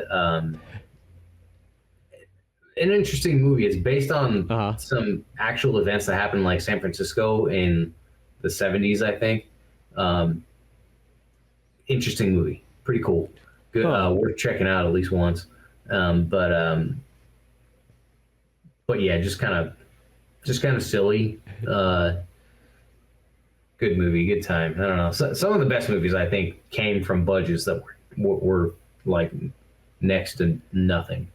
Well, yeah, I think that definitely the reason why is because when you have, when you have a limited budget, you almost don't have to do any creative thinking anymore. You just buy Exactly. whatever you need. When you have a very limited budget, you have to think really creatively, and that's how you get a lot of cool ideas and very interesting, choices that go along with it. And I even just want to say, it's like speaking of like those olden days of like sitting around like watching TV off of or like watching off a satellite or cable TV way back in the day. There's something special about that time period where you were just flipping through random channels and whatnot, and you would Oh catch yeah. like part of a movie. Maybe it's only halfway through or something like that, and you just find stuff that you would normally never be able to find on your own. Or a lot of times you just watch stuff because there was nothing else on, so you just Yeah. throw whatever, and then you just kind of see what happens. Like it's one of those things that's like I almost don't think there's really a way to capture that once again. Like there's no way to really technically watch TV that same way anymore, and you probably wouldn't necessarily want to, but at the same time when I think about it like in nostalgic kind of views, there was something cool of just like hanging out watching satellite TV late at night and seeing what you're gonna find, especially when it got late at night when there's just like they got real creative on like what they were gonna throw on the networks and which kind of movies. So they're gonna pull these things from like foreign countries and whatnot, and that was like the same thing with searching for anime back in the day because it was so tough to find anime. It was like one of those ones like I feel like I hate to say that's like one of those things like kids nowadays is like it's like one of those ones like dude you live in like such an age of choice that like You you don't don't have to even try. understand. Like you go on Crunchyroll and there's like 900 shows you can choose from, and they're like fully loaded seasons. And it's like, Or, like not only Crunchyroll, but like Hulu. I don't know if you have Hulu. yeah, Hulu Um, has a lot on there too. Tons. Yeah, and it's one of those ones where it's just like I just remember the days where it's like you were lucky to have like you go to like the rental store, and there was like maybe like a 2x4 section of animes, and it was very And like not only that, but slim. like what you would find usually would be like if there was a DVD, it was usually a VHS with Yeah. like 2 episodes of one anime. Yeah, of 100 episode plus series. And at the time, it felt awesome because you're like, Yeah. oh, yeah, oh, Felt man. grateful. I remember renting a Pokemon VHS from a grocery store in Yeah, back when Placerville, grocery stores used to. California. Yeah, well, grocery stores used to have rentals in them too. I remember those days. Yes. And I mean, like, it's so weird to think about because it's like, what? But I don't remember the grocery store, but I remember it, like my mother and I going somewhere in Placerville, California. I don't remember the store, but yeah, like checking out, like here we have our loaf of French bread, our freaking day old, like discount bag of pears that are like brown, Beat and fell off the back of the truck. exactly, and whatever. And it's like, oh, I want to watch this movie, and I actually, what's funny about that is we actually rented, I convinced my mom because she was so clueless, to rent Scary Movie, the first Scary Movie when it came out, because I thought it Yeah. looked funny. I didn't know that about Scary Movie. I was like 10 years old. Like, oh yeah, get that one, Mom. That looks really funny. And she rents it. She for sure rents it. And then we watched it, and she was just like the whole time, kind of like, "What are we watching?" But not turning it off. And I'm just like as a kid, like, like that was pretty great. But she simultaneously rented like VHS number 2 or 3 in the Pokemon, Kanto region. So it was like Yeah. when they have I think maybe the episode where Ash is getting zapped by all the Spearows or whatever, and carries Pikachu to the hospital. Yeah. It's like, and then of course I watch it. What? And I'm like, what now? Yeah. That's all you get. It's weird to think too. Is like those VHSs, like they're like $15 if you want to buy. What them at the a store. waste of material. Yeah. two episodes, and well, I remember like you were grateful for whatever ones of those you had. Like you rewatched those over and over and over, shared them with friends and whatnot. But I think about that like price wise, like 50, because VHSs were not cheap. That's the one thing is like because it's just the material to make a VHS costs so much. Like that was what made DVDs real easy. But Yeah, $15. That'd be like a $45 movie nowadays. Could you imagine paying $45 for 2 episodes now? If not even more, maybe. Well, sometimes when we see a movie that's like just came out and it's like, oh, it's on rent now on Prime, and I look at it, I'm like, I'm not paying $20 to rent this. I'll wait another 7 months and rent it for $4. Yeah. We have a movie theater here in town, which is great, but they just got bought by another movie theater company, so they're not going to be open for another probably 9 months. And there was a movie, and there might not even be movie theaters in 9 months. Exactly. I hate to sort of say it, but this year's been especially and each year's been kind of like a stair step down of just less and less stuff. But man, the last 3 or 4 months, it's I feel like, I got one of those Regal Unlimited passes so I can go all the time. But literally, there's barely been any. I mean, there's not even movies. Sometimes this movie's I got the limited pass. I'll just go watch this. There's not even those movies too much anymore. We have seen a couple movies that I was like, cool, that was a good movie. I'm happy that we came here to watch it because it was cool. Yeah. But that said, no, nothing's really blown my mind. The last movie that I went to that I was amazing was probably Dune 2. I really like the new Dune movies. After I saw the first one, I immediately was like, George Lucas is an asshole. Because I couldn't help it. The first thing one of the first things I started thinking of when I was watching that movie is, this is like Star Wars kind of, and I feel they just rip off Star Wars because I didn't know anything about Dune. And then I look it up and I'm like, oh, this predates Star Wars. Yeah, it's 60s. And I was like, or what? 50s even, I think. And the story is so similar to Star Wars. I love Star Wars. I'm a big fan. I don't care. If whoever rips off who, I still like it. Yeah, I like them both a lot. But I was like, man, it's almost unashamedly ripped off. It's really something else. But that said, the Dune 2 was the last movie that I was like, wow, this is incredible. And I hadn't felt that way since The Lord of the Rings. I concretely it's not like I give a crap about Peter Jackson. I mean, on the other hand, I guess what I can say is I love Peter Jackson because he's the same guy that made Meet the Feebles and Brain Dead. Yeah. These bizarre flicks. And then, of course, he does Lord of the Rings in such a different mood, tempo setting.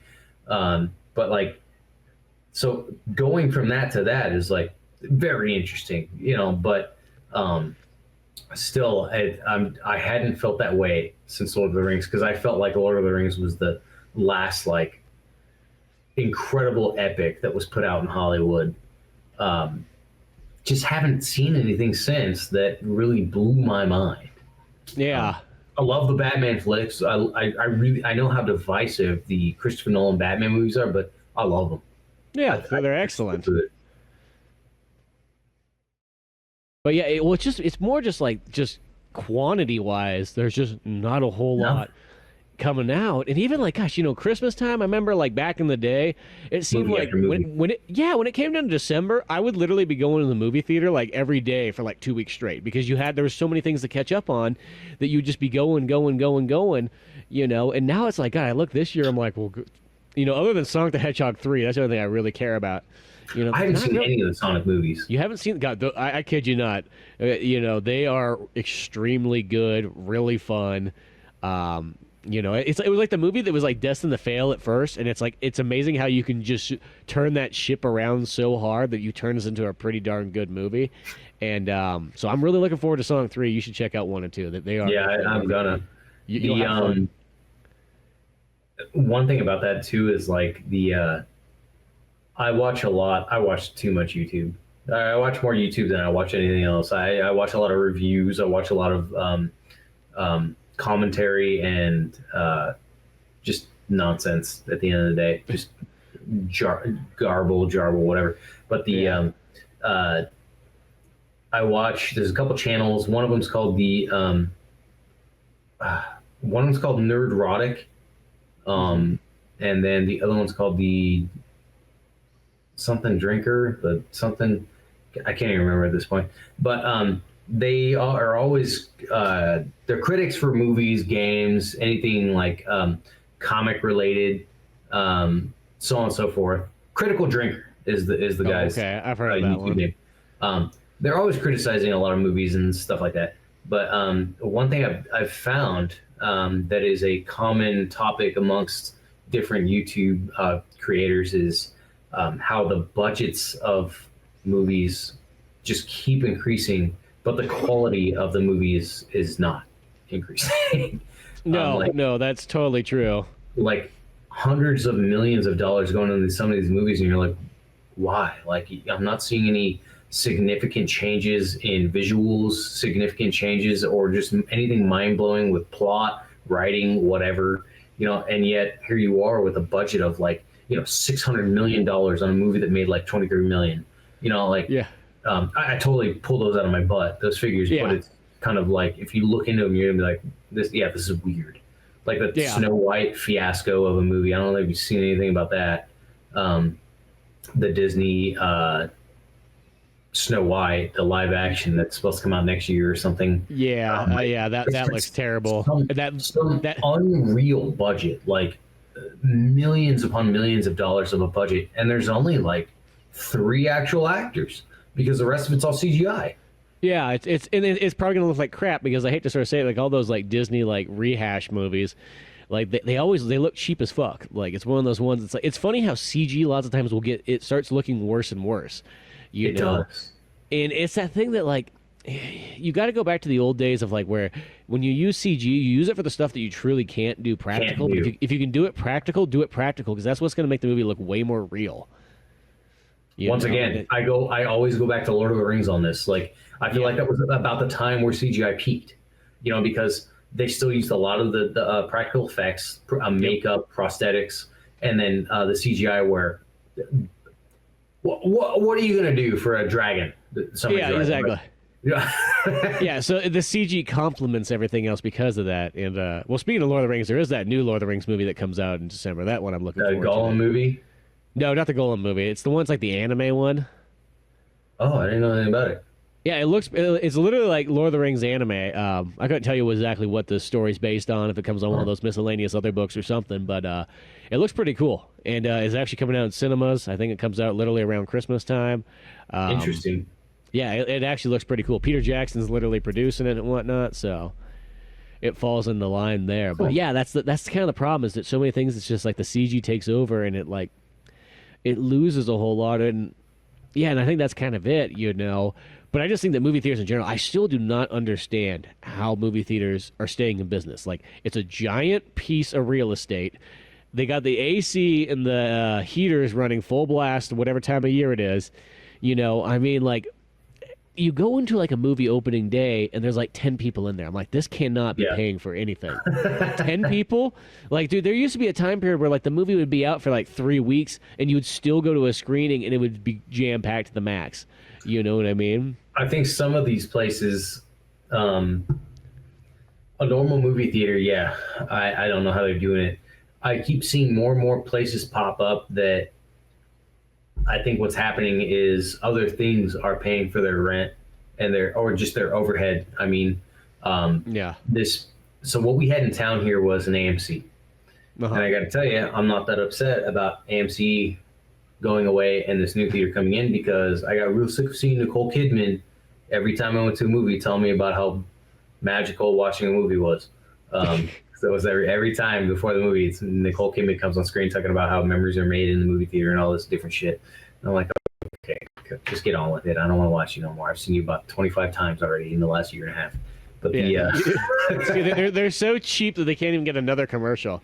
They just keep rehashing the same one. Yeah. So the movie theater that company that bought it is called B&B Theaters, and they've got a handful of. I don't know how big they are, but they've got a few. They got a few. It might just be a Midwest thing. It might be a pretty small company, but big enough to own several locations. Yeah. I went to them once, and it was back in 2019. I went and saw Slayer. I don't know how well you follow them, but before they retired, of course, now that they're doing like 4 concerts or whatever soon. Before they retired and after their last album they put out, they also did a movie called Repentless Trilogy or something like that. And it was pretty cool for what it was. Kind of a B movie ish kind of thing. Super gory action / thriller kind of deal. And in between the like segments of the movie, there was music videos for some of their songs on their latest album. I think it was like an hour and 15 minutes, maybe a little longer, maybe a little less. But I wasn't upset about paying to go see it. It was really entertaining. Yeah. But something I different. I went up to KC to this theater to watch it, and the theater, a B&B theater, I walked in and got my tickets, and then I walked down this hallway. There was a full bar, like a full liquor, booze, whatever, beer, wine, whatever, like whatever you wanted was there. I was like, I've never seen that in a theater before. Yeah.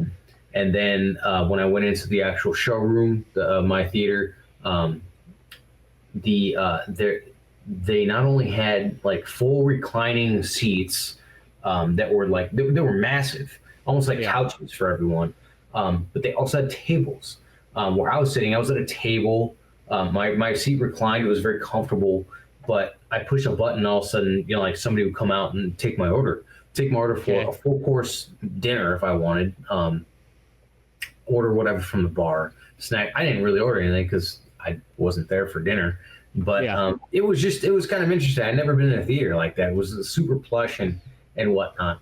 I think that's the only kind of thing that is going to save the industry, because you kind of kill two birds with one stone. You got dinner and a movie at the movie. Yep. But if that's even what people want, because then again, there might be a lot of people out there that are just like, I just don't care enough and I don't want to pay for this. I just want to watch the movie. Yeah. Well, because Alamo Draft House is the one that I think sort of started that style, because that's pretty much how they kind of are. They have the bar, they have the guys that come by and give you orders, so you can get like a, pork chop sandwich or something while you're watching a movie, And Alamo Draft House is another one where they treat things really serious, where like, like if someone's causing disturbance during the movie, talking, pulling their phone out or something like that, they'll actually escort them out, which is cool, because like a lot of times at like all the other theaters, I feel like they're like that point. They're like, yeah, we should do something, but that's an extra $15, so fuck it. Yeah, not worth our time, So they do all that kind of stuff. They do special screenings. So I think there's still a market for that, but I think it's getting smaller and smaller, because it's like that thing with so many things of any fandom. The hardcore fan basis does not pay the bills, no matter what. Like I know that like they always want to think that's the case, but let's be honest, it doesn't matter what it is. It could be movies, comics, music, any of that kind of stuff. If you had to rely off your hardcore fans, you might not make it far enough. You need the casual people, because that's really what pays the bills, is the casual people that come in. Maybe they only see a movie, once or twice a month, but they come in with the full family. They buy the popcorn, they buy the sodas. They drop a lot of money, and there's a lot more of them. Where the hardcore fans, I always kind of sum that up. That could be less than 10%, maybe 5% of the total market, value. So having that stuff's cool, but those theaters, are kind of few and far between. It's cool that you're going to be getting one like that, though, because that might mean you'll get the nice showings of like different kind of movies that don't normally show up at commercial places. So, but gosh, I've even been down to like theaters in the Los Angeles area where like they're still dead as like all can be, and you're like, okay, if this is the movie capital of the world and theaters are practically empty, this is kind of bizarre. It is. You'd also think that people take a little more pride, but I guess these days people just don't care. Yeah. And gosh, it's bizarre. Like I think like I'm married, but at the same time, she's at work right now, and if you were doing whatever else and I wasn't doing a podcast, I mean, like I could very well be like, oh, yeah, I'm just gonna go see a movie. Why not? Yeah. Like it blows my mind that people they're not interested in that anymore. But I can't blame a lot of people because of what's being put out by Hollywood, which is almost nothing. Well, and I always feel they technically did it to themselves, because they release movies way too fast. I can always go back and say, remember the VHS days when it took like a year for a movie to go from cinema to VHS? No kidding, yeah. Yeah, that's what made it feel like you had to go see it. But now it's like, gosh, like they put it out on TV and like literally sometimes a month, 3 months away. It's like, that's too soon. And, you know, most people, if you have a 65-inch TV at your house, I hate to sort of say it, you almost already kind of got that experience. It's not like back in the day where you're watching, you know, movies in full screen, you know, on your 22-inch TV, you know, all that kind of stuff, you know, where the theater was like a big difference. So I get it. Like, it is definitely like a hardcore option. And I do think that there's this, like, there's a lot of these things that, like, in about the next 10 years, especially in our lifetime, I think we're going to start seeing stuff slowly fall off the face of the earth. Oh, and yeah. I think movies are going to be kind of that one. Like, there might be some novelty movie theaters that are out there, you know, in certain places. Just the way We that actually there's not. still have we have a drive-in about 45 minutes up the road from us, maybe. We Yeah. had two. One of them just closed. It had closed because, well, nobody was going to it. Yeah, it is too much real estate space. That's the thing. That's the main thing that killed drive-ins in California back in the day. But I think it's just that of like the movie theaters. You know, I see some other things too, like even concerts. I do kind of wonder, like the farther we get, because it's like you probably see the same thing too when you go to a metal show, and do you still realize that a lot of times you're still the youngest person there? Oh my gosh. Yes. It doesn't matter how old we get. I feel like I still look around and I go, gosh, there's really nobody younger than us here. It's just Yeah, sometimes. Yeah. It's funny because we were at a show 2 nights ago. It was, I don't know if you ever heard of them. They're called Dance with the Dead. I heard the name. I couldn't tell you much about them though. So, a very interesting band. My buddy Ian showed me them. I was actually deployed in Jordan in 2018, and he sent me a link. He's like, these guys are pretty cool. They're kind of like DJ-ish, but with like metal and stuff. And I'm like, And it's like horror music themed. Hold on. Horror music themed. Yeah. With... So like this is their newest EP. It's called Dark Matter. I thought they were just straight up DJs making like horror-ish kind of music, but it's full on band. And that's cool. The actual album that I listened to initially, this is the first I ever heard from them. It was called The Shape, which I kind of felt like was maybe associated to the Michael Myers. They call him The Shape. Yeah. But then again, I don't know, because nothing about that looks like Michael Myers to me. But but it was just really cool. I used to listen to it when I worked out, and nice. It's like if you listen to it, you might see where I'm coming from. But I think of if Rammstein and J-Rock combined. Okay. Like if Rammstein did like J-Rock, I'm telling you, that's kind of what I associate Dance with the Dead with. And that sounds pretty cool to me. I like Rammstein quite a bit, so I'm definitely down for that. And and my wife years ago turned me on to this dude named Miyavi, who's a Japanese guitarist. And then like X Japan, you might have heard of X Japan, and some other bands. Really cool. Anyway, I was pleasantly surprised to see when they were setting up their set, and I'm like, well, there's a drum set, and then there's a guitar, and so on and so forth. And yeah, sure enough, it was not just DJs. This one of the guys was a guitarist, and he went back and forth from playing guitar to being on the keyboard and mixer, and one of the guys just guitar full time, no vocals, unless it's a guest vocal, but very entertaining. But I didn't see anybody that I kind of thought was younger than us. Then again, I could be wrong, but it's when we saw a few weeks ago King Diamond. Same thing. It was kind of hilarious. Good old King Diamond. But I think that concerts will continue to go on longer than movies will, longer than definitely movie theaters. But I think even the time for that's coming in too, especially with all the shit that people can do with AI and everything. It's wild. It's so wild. I'm getting kind of sick of some of the AI stuff I'm seeing, because I was like, half the crap I see, I'm like, wait a minute. It's not really. Yeah, first I'll click on something and go, oh, that's pretty awesome. And I go, it's fake. It's just phony. Yeah, it's kind of misleading. It's like one of those ones that people making fake trailers and things like that. Yeah, that's kind of a little bit obnoxious.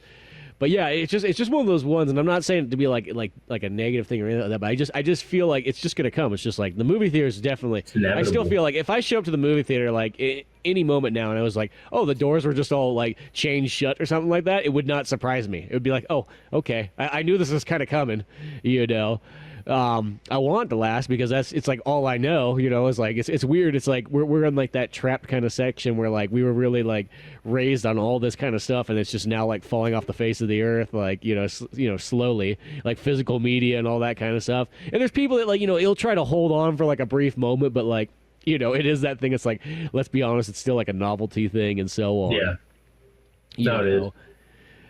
So it's those weird ones. I mean, the upside to music though is I feel though like one thing, especially with like Spotify and all that kind of stuff, it's amazing how many sweet bands I keep discovering, like over and over and over, like where you just kind of keep finding stuff that I might not have found back in the day, especially if you had to buy the music yourself and had to do the old search and everything like that. The fact that like you can just kind of fall down this rabbit hole and keep finding more and more tunes is something special. Yeah, no, that's one of the great things about live shows too, is some of the bands you don't expect to see, or some of the bands that you see that you didn't expect to like. That was actually at the Night Demon show. It was a band called, King Diamond. There was a band called Night Demon that I didn't know who they were. They're from California, I think LA, and I thought they were pretty dang good. It was like a modern thrash band that I was like, oh, that's very impressive. They're really good. I don't know, but without concerts, I think half the time you don't think to look for these bands. You know what I mean? Yeah. But yeah, unfortunately I can't say the same about the first band I saw the other night. No, there's sometimes some of those bands too where you're like, what the hell is going on here? Yeah, but it happens. That's where we saw Wednesday 13 at the Goldfield in Sacramento. Like they have another venue in Roseville. That one's really cool, the Roseville one. It's so big. Really nice place. But the free parking. It's like those are those things that like you're like, oh man, free parking, unlike Sacramento and San Francisco and all that stuff. It's just like it's so nice to have. It's so much easier to find parking for a show around here. When we saw Anthrax, Black Label Society, and Exodus in St. Louis area in 2022, might have been 23, but I think it was 22. I don't quite remember, but it was in Chesterfield, Missouri, which is like right outside of St. Louis. We had a room that was not even a mile away from the venue, but I remember driving through the parking lot.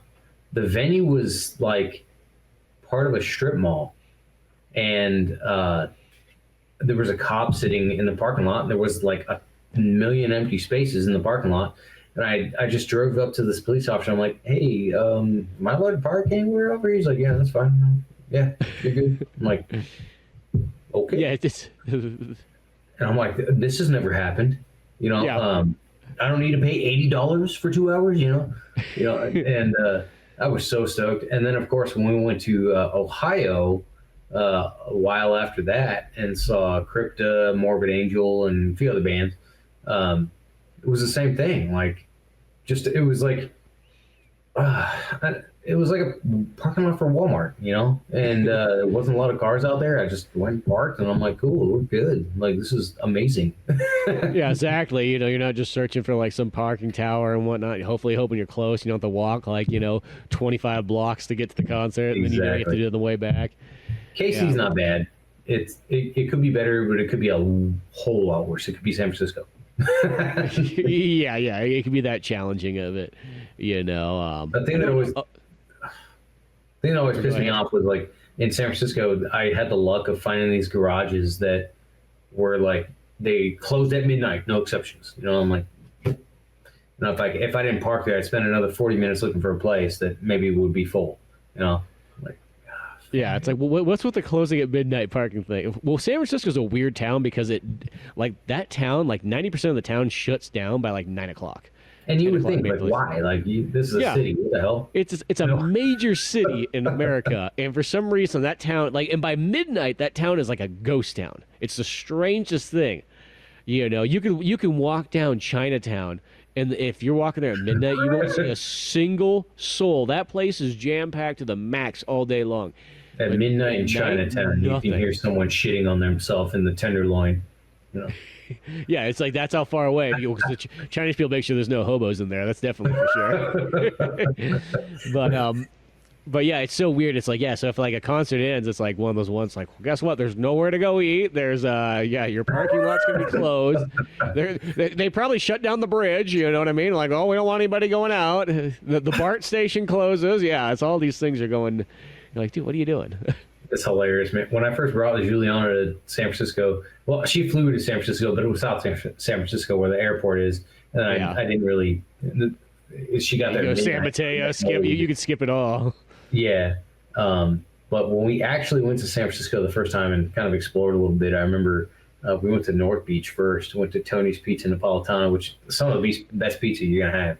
Yes. But we walked from there up through Chinatown to the Union Square.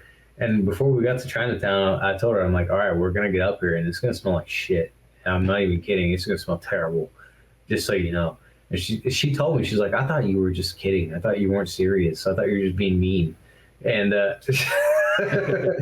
we get into China, and it's almost like there's that barrier where like there's that first street post that has everything in Cantonese or Mandarin or whatever, and like that's where it just changes. Like you go into a portal, and you step out of America for a second. Yeah, and she's like, what the? I'm like, yeah, it's a dried shrimp and fish and stuff. Like I'm telling you, like every shop along the street, like they're all selling the same stuff, and it all smells disgusting.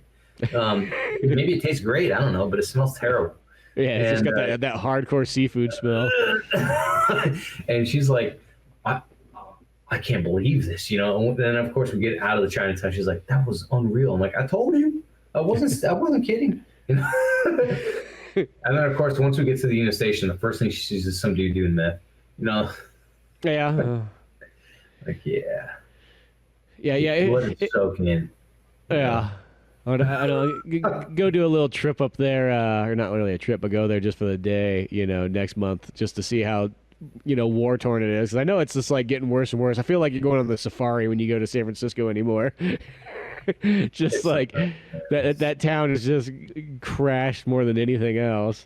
But what are you going for? Are you going to a concert or something? No, we're just gonna. My buddy Dunigan, his wife has some kind of interview thing going on there, whatnot. So we're just gonna go hit some stores up and whatnot, and just kind of check blood out and see how it looks after. I haven't been there in like 5 years almost. It seems like you'll love it once you're back home. Yeah, you'll remind yourself exactly why, you know.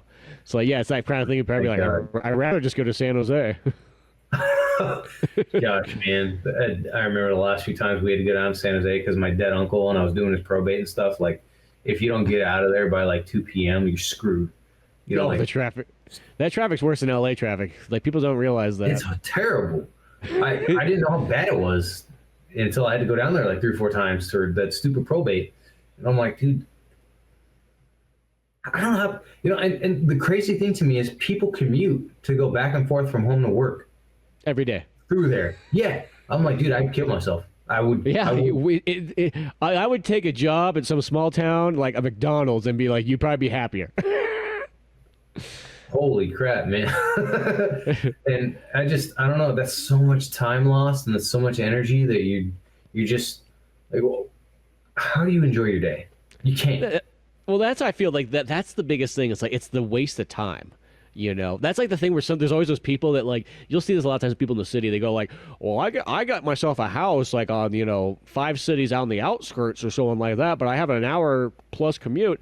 And it's just like, dude, by that like extra 2 hours plus a day, like that literally, why don't you just get an apartment in the city? Like you literally will save so much time. You'll actually save money. You don't realize this, but you'll actually save money. It'll be cheaper, you know.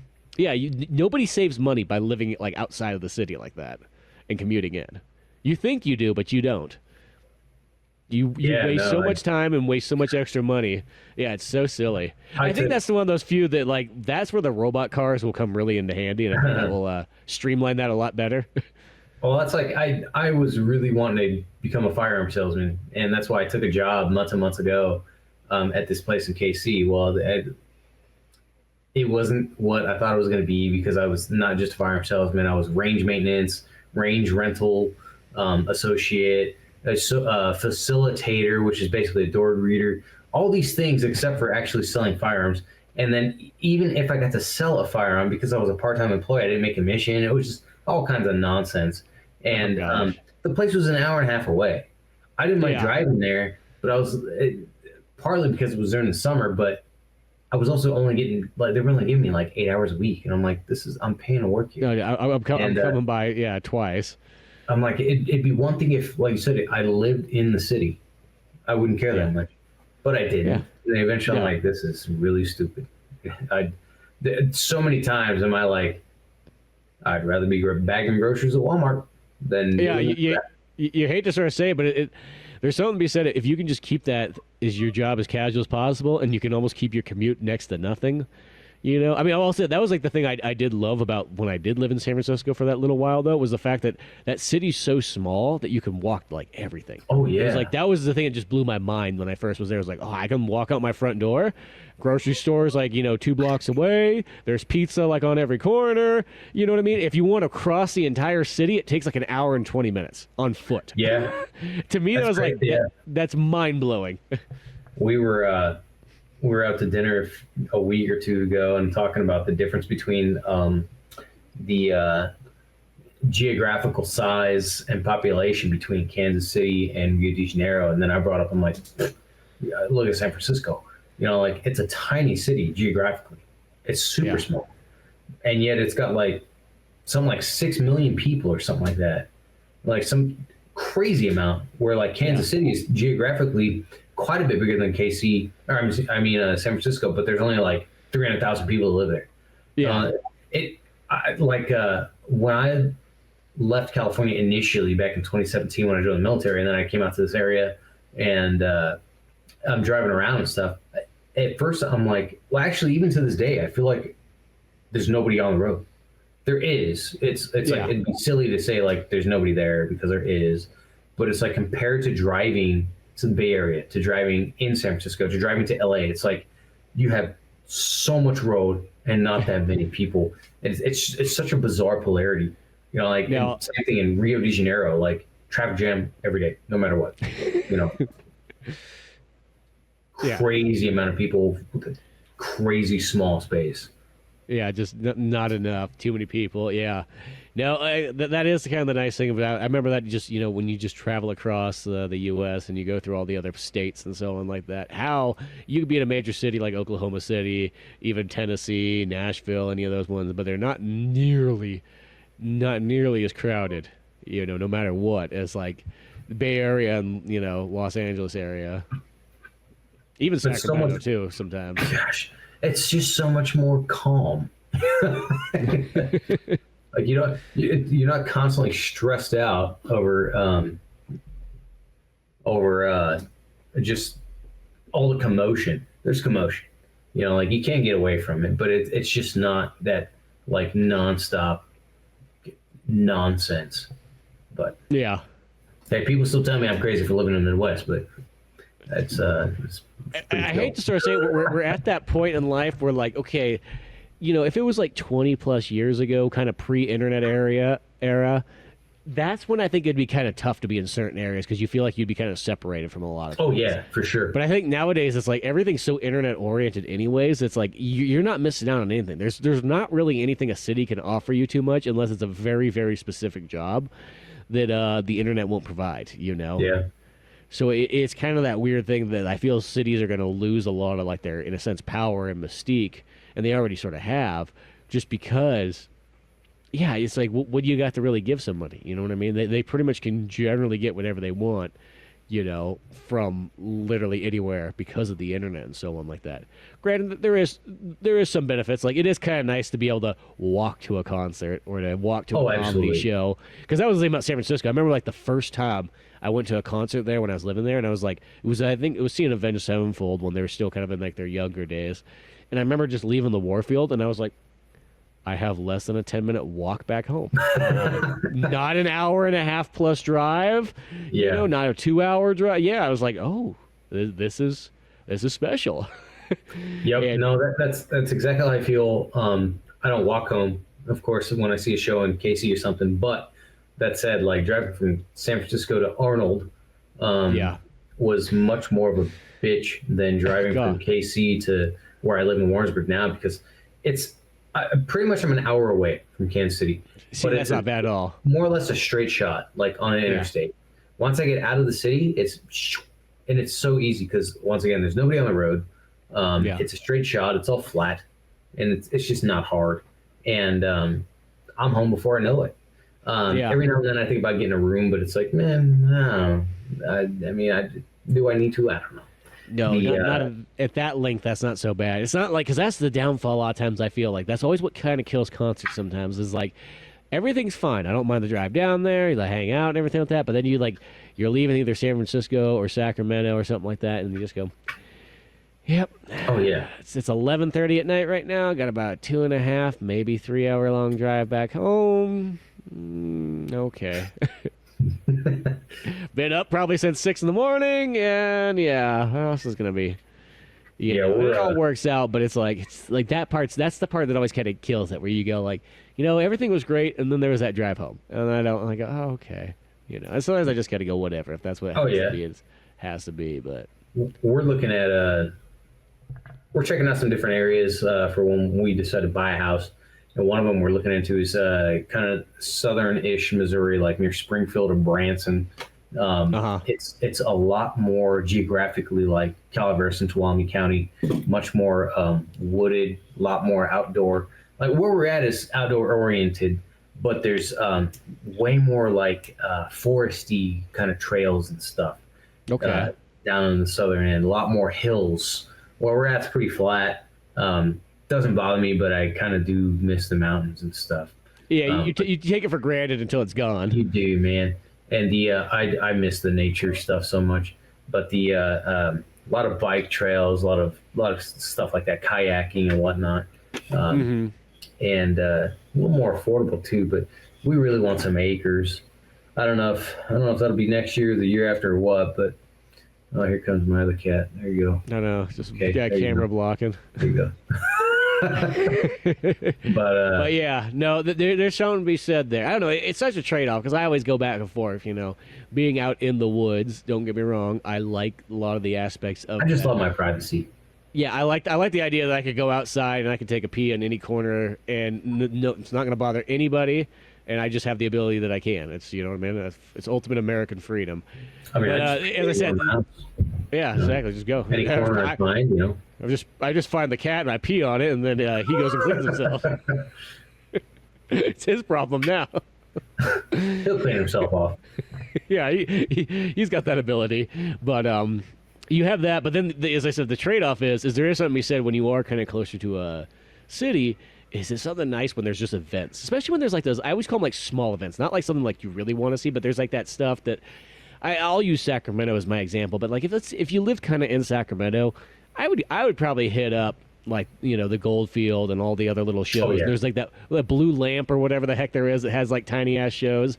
I would go there all the time if I was right next to it, but I'm not going to drive out there for 3 hours for that so often. And of course, there's the thing about living in more of an urban area. Like our area is not super urban, but it's not super rural either. It's I wouldn't say it's quite suburban, but it's got a lot of suburban elements and some city elements, to where in Arnold, if I was installing cable still up there and somebody asked me like, where can I go to eat, after 8 o'clock?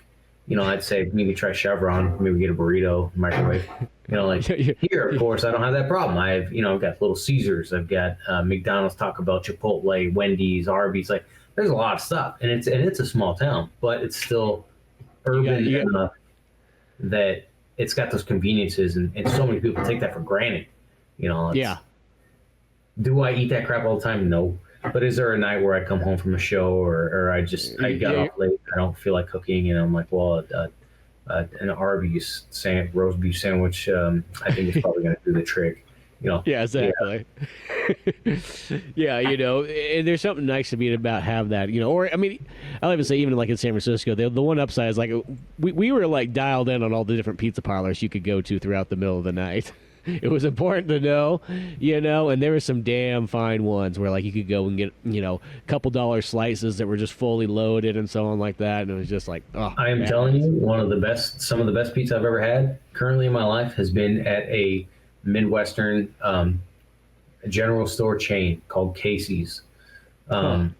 They make phenomenal pizza. And you can, if you go into one of their gas stations, they usually have it by the slice, cheese, pepperoni, sausage, whatever. In the morning, they have breakfast pizzas. They vary. You know, there's a sausage or bacon, and it's either going to be in a gravy sauce or a cheese sauce. They have specialty pizzas sometimes. One time I went in there, this is years ago, I was expecting just a cheese pizza because I didn't read the tag. I just looked at it and it just looked like a cheese pizza. Well, I got it. I sat in my car, I took a bite, and I'm like, what is this? And it was mac and cheese underneath the cheese. So it was a mac and cheese pizza with cheese on top. And I'm like, wow, I'm a piece of shit is what I am, because I'm loving this. You know, and then of course, like what do you call it? Philly cheesesteak pizzas. They get, you know, like all the kind of stuff you'd see at Round Table, all the different combinations. Same kind of thing, but different. You're going to see at this place. You can get just a slice, or you can order a whole pizza, whatever. They're usually made by very colorful characters, people that have, you know, had some run-ins with the law. Maybe don't have any teeth, but they know how to make a damn pizza. There you go. And that's part of the charm to it when you get that. Oh my gosh, maybe that's the secret ingredient, just a little bit of methamphetamine. But it goes a long way. Man, is it good though? It's so good. And not only that, but they make a lot of other stuff too. This chain, they have like sandwiches, basically the Subway sandwiches, little son of a bitch. The Subway sandwiches, they make their own cookies, they make their own donuts. They have, half the time they have soft serve ice cream. Like the list goes on. They make so much crap that nobody needs to eat, but it's delicious. It's one of those, like, it is 1 a.m. You know. Yeah, you know. But yeah, our town here. So we have the Casey's Pizza. We have Pizza Hut, which I'm not. Yeah, counter store pizzas. I'm not a huge fan of Pizza Hut, but it's not bad.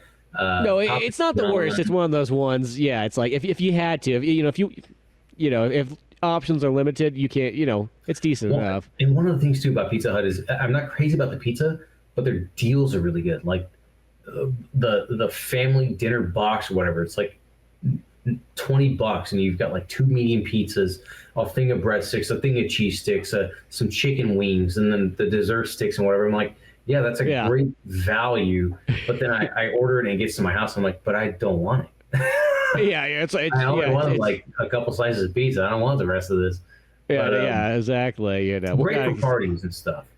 Yeah, perfect for that. You know, because a lot of times, a quality pizza nowadays seems to be like, you're looking at almost like $35 to $40 just for an extra large. You know, I miss Round 2 Table. of them. Yeah, well, Round Table is like, I always define that as, it's a chain, but it's like the definition of the proper. It's like a benchmark. Yeah, it's the benchmark of California-style pizza done right. And from that benchmark, I literally can go up and down from Round Table. Yes. It's like you get a little lower, you expect to pay less, but you know exactly what you're getting. Yeah. But it's like the Round Table pizza, I've always been content. I was never like, this is just, what is this? I'm like, hey, it's Round Table. I know what I'm paying for, and I don't dislike it at all. Can it be better? Absolutely. But do I need it to be? No. It's still pretty. It's higher quality than what I always call like you have kind of your multiple levels of pizza, because there's like I call them the counter pizza stores, which is generally like your Little Caesars, Pizza Hut nowadays, Domino's, Papa John's, Pizza Guys, yada yada yada. You have those kind where you don't really sit down or anything like that. Then you get to the next level where it is sort of like a sit-down one, which is like what Round Table is. In other places, if you're on the West Coast, Pizza Factory fits into that, which they put a Pizza Factory in Arnold, speaking of that. I know. For anybody who's a connoisseur of pizza, Pizza Factory is kind of in my opinion, one of the top tier of the, I guess, smaller chains. But you have that, and then there's sort of like, I don't think it's necessarily better, but it's more like an offshoot, is then you have like the fancy kind of pizza parlors, where they treat the pizza kind of more like it's a little bit more exotic. You probably pay a little bit more. It'll be smaller. Like a medium is mostly the biggest you can ever get. Those ones are never bad, but I never have been to most places going like, man, this is better than Pizza Factory or something like that. Like, no. We have a place in our town called Spin Pizza. And if you've ever have you been to Tony's Pizza Napolitano in San Francisco? I believe I have. That sounds so familiar. It's phenomenal. It's really good pizza. It's Neapolitan style pizza. It's real thin crust. Kind of tastes the flavor. The crust is kind of like an English muffin, but it's cooked as a pizza crust. They've got a ton of different kinds of pizzas, but really good stuff. Like, their classic pizzas they have are going to be like a margarita and stuff like that. But very good pizzas, classic style pizza, Napolitana. They're pricey, but I think it's worth it. There's one place in our town, and there's a couple other ones in KC area called Spin Pizza, and it's damn near the same.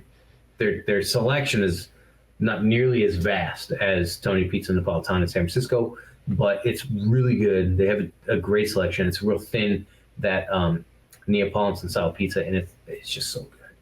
And it's a little more pricey than some of the other pizzas, but it's one of those things that, like, to me, you can't just say this is the best pizza in town, because there's those different kinds and there's those different levels of expectancy. Like I said, like, if I go out for pizza, do I want just some shitty pizza that I just want something that kind of tastes like pizza, and I don't really feel like paying a lot, and I just want to sit on my couch and watch this movie, have a beer, and have a couple slices of pizza. I'm probably gonna go to Casey's and get that gas station pizza, or maybe even Little Caesars. I am not very judgmental. No. I've heard a few people say this, and I kind of agree. Bad pizza's like bad sex. You're still gonna have a slice, and it's just I'm gonna take a bite, and I'm gonna take one hell of a bite. That said, like, if I'm like, I want some pizza, but I want some real good pizza. I want some like classic, just like good stuff. Like, I'm gonna pull out the stops. I'm gonna go have some Neapolitan, and for what they are, it's fantastic. Not only that, but they have some really good gelato too. But no. And that's the thing, is like, I would consider myself a pizza connoisseur, and no matter what, like, I'm not like, I don't want to be ridiculously picky about my pizza places, but like, I like a good one. Like, to me, a lot of the small stuff too is like, I hate when you get to a pizza parlor and they sort of cheapen out on toppings. That's I can almost kind of tell everything about your business when I see like your toppings. When you see a tiny, like, it's like they sprinkled like 3 of them on there per slice. You're like, okay, come on. Like, that just tells me that probably you yourself is a cheap bastard, and I don't know if I can trust you on anything else. See, I worked at Round Table for a month. Yeah. And I quit because I just didn't really care for working there. And everything, it was very smart from a business standpoint to not lose money and to make profit and everything. But every ingredient that got thrown on the pizza, you had to take it and put it on a scale. Yeah, until it met that weight requirement. And personal pizzas are you're wasting money buying personal pizzas at that business, because it takes very little of the ingredient to make the weight requirement for the personal pizza. So, like, I remember putting like bell pepper, like a King Arthur. If you were going to order a King Arthur Supreme at Round Table as a personal pizza, you're wasting your time and money. I put like bell pepper on there, and it's like a like not even a piece this long of bell pepper. Like, size of a pen. It's like, there you go. That's already too much. I'm like, what? And half the time I'm like, whatever, man. I'm putting a little bit more on there. Like, this person's gonna be pissed. Yeah, they're never gonna. I hate to sort of say it, they're never gonna come back. That's exactly. That's what's gonna happen.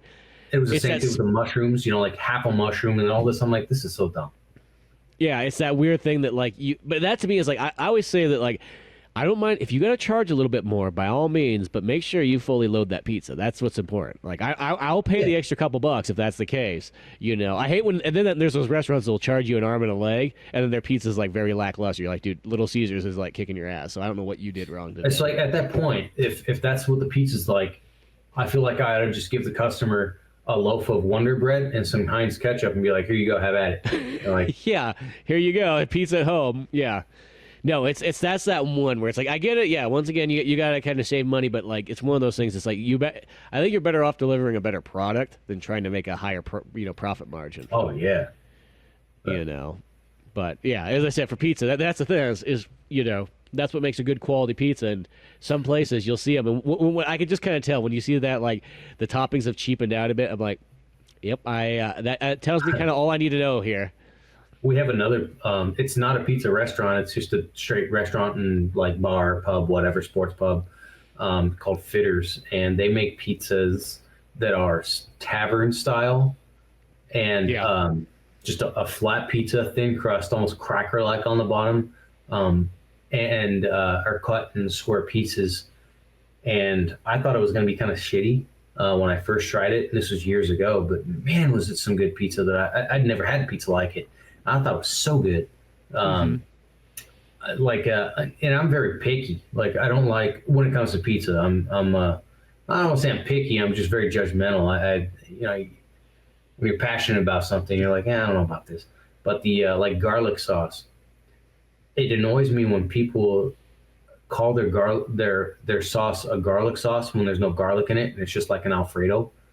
I'm like, you just a white sauce, yeah. This is not garlic sauce. This is some other bullshit, and you shouldn't call it this. yeah. You've now just lied to me. That irritates me. But no, they make some good stuff. But we've got a decent selection around here. But I guess I'm also, like I said, I can go down on some meth pizza too. So. Yeah, that's what I feel like. I like that kind of variety choices and so on like that. And that's what's nice about having multiple different types of choices, is that each one kind of offers something special in different ways. It's kind of like if I go to like Pizza Hut and and I haven't really for a while, but I had one not too long ago, just for old time's sake. Is you get like the stuffed crust one from there, because that's mostly kind of like a Pizza Hut like sort of original thing or whatnot. Yeah. Other places do it too, but like theirs is kind of like the classic version of that. There is something you can only have a couple of slices. I feel like if you have more than about 3 slices of that, it's like too much. But for a couple slices, it's not bad. Yeah. Yeah, Papa John's is doing that for a little while too. I actually like Papa John's quite a bit. That's my favorite of the counter pizza stores. Yeah, I think they're pretty dang good. I actually love they brought it back this year, the Shakaroni stupid pizza, but I don't know what it is, but I think it's pretty great. I always like when Shaq has tie-in stuff. I wish he still had his sodas. He used to have these things called soda shacks. They sold them at 7-Elevens. These big old tall boys of like, there was an orange cream one that was fucking delicious. But I think there was a few other flavors, like strawberry cream. They were all like cream based. Like there's a cream soda. I don't know if there was something else, but dude, they were super good. He's got a brand of gummy candies that we're selling right now at the BX. Shaq, I don't know what the heck they are, but I'm just like. He's tied into everything, just anything and everything. Slap my name on there, give me a commission. Good. Did you ever see TV Funhouse? Yes, I do. I remember that one. Do you remember Shaq and the Super Lakers? I don't know. It's been so long since I've seen that. So TV Funhouse was part of Mad TV, I think. I believe so, yeah. I don't think it was Saturday Night Live. I think it was Mad TV. Yeah. Shaq and the Super Lakers, I think, was a sub segment of that, but it always made me laugh. The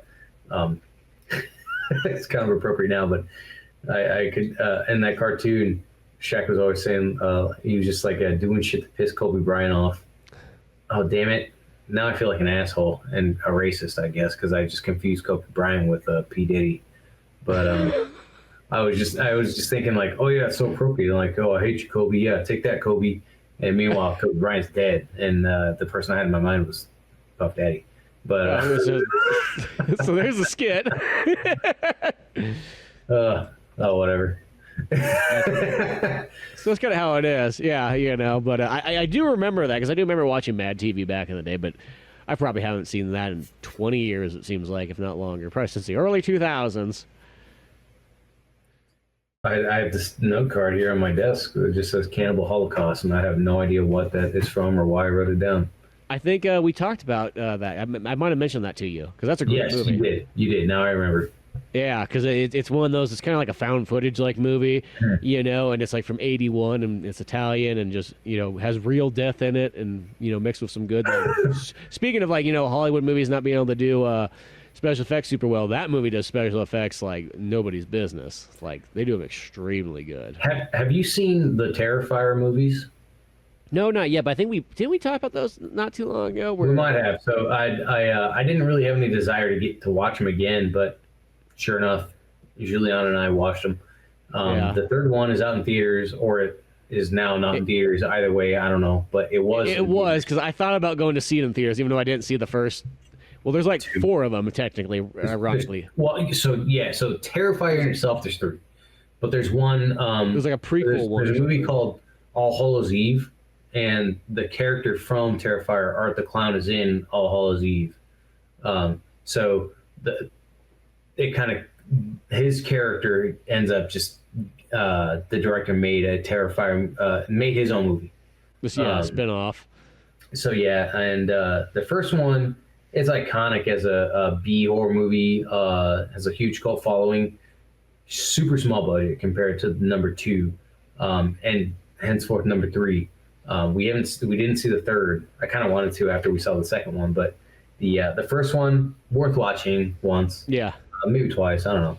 But the second one, it's just morbidly hilarious. It's the violence is so insane, like it's laughable. It's so comical how ridiculous the violence is and the gore. At no point does the director try to convince you that this person could still be alive after how much catastrophic damage has happened to their body, yet there they are still saying help me. It's definitely worth watching. I think you will get something out of it, especially the second film. We just watched them. Really something else. I do have them saved on my list, so it's something that at some point I wouldn't mind sitting down and checking them out. I know I'd probably enjoy them somehow.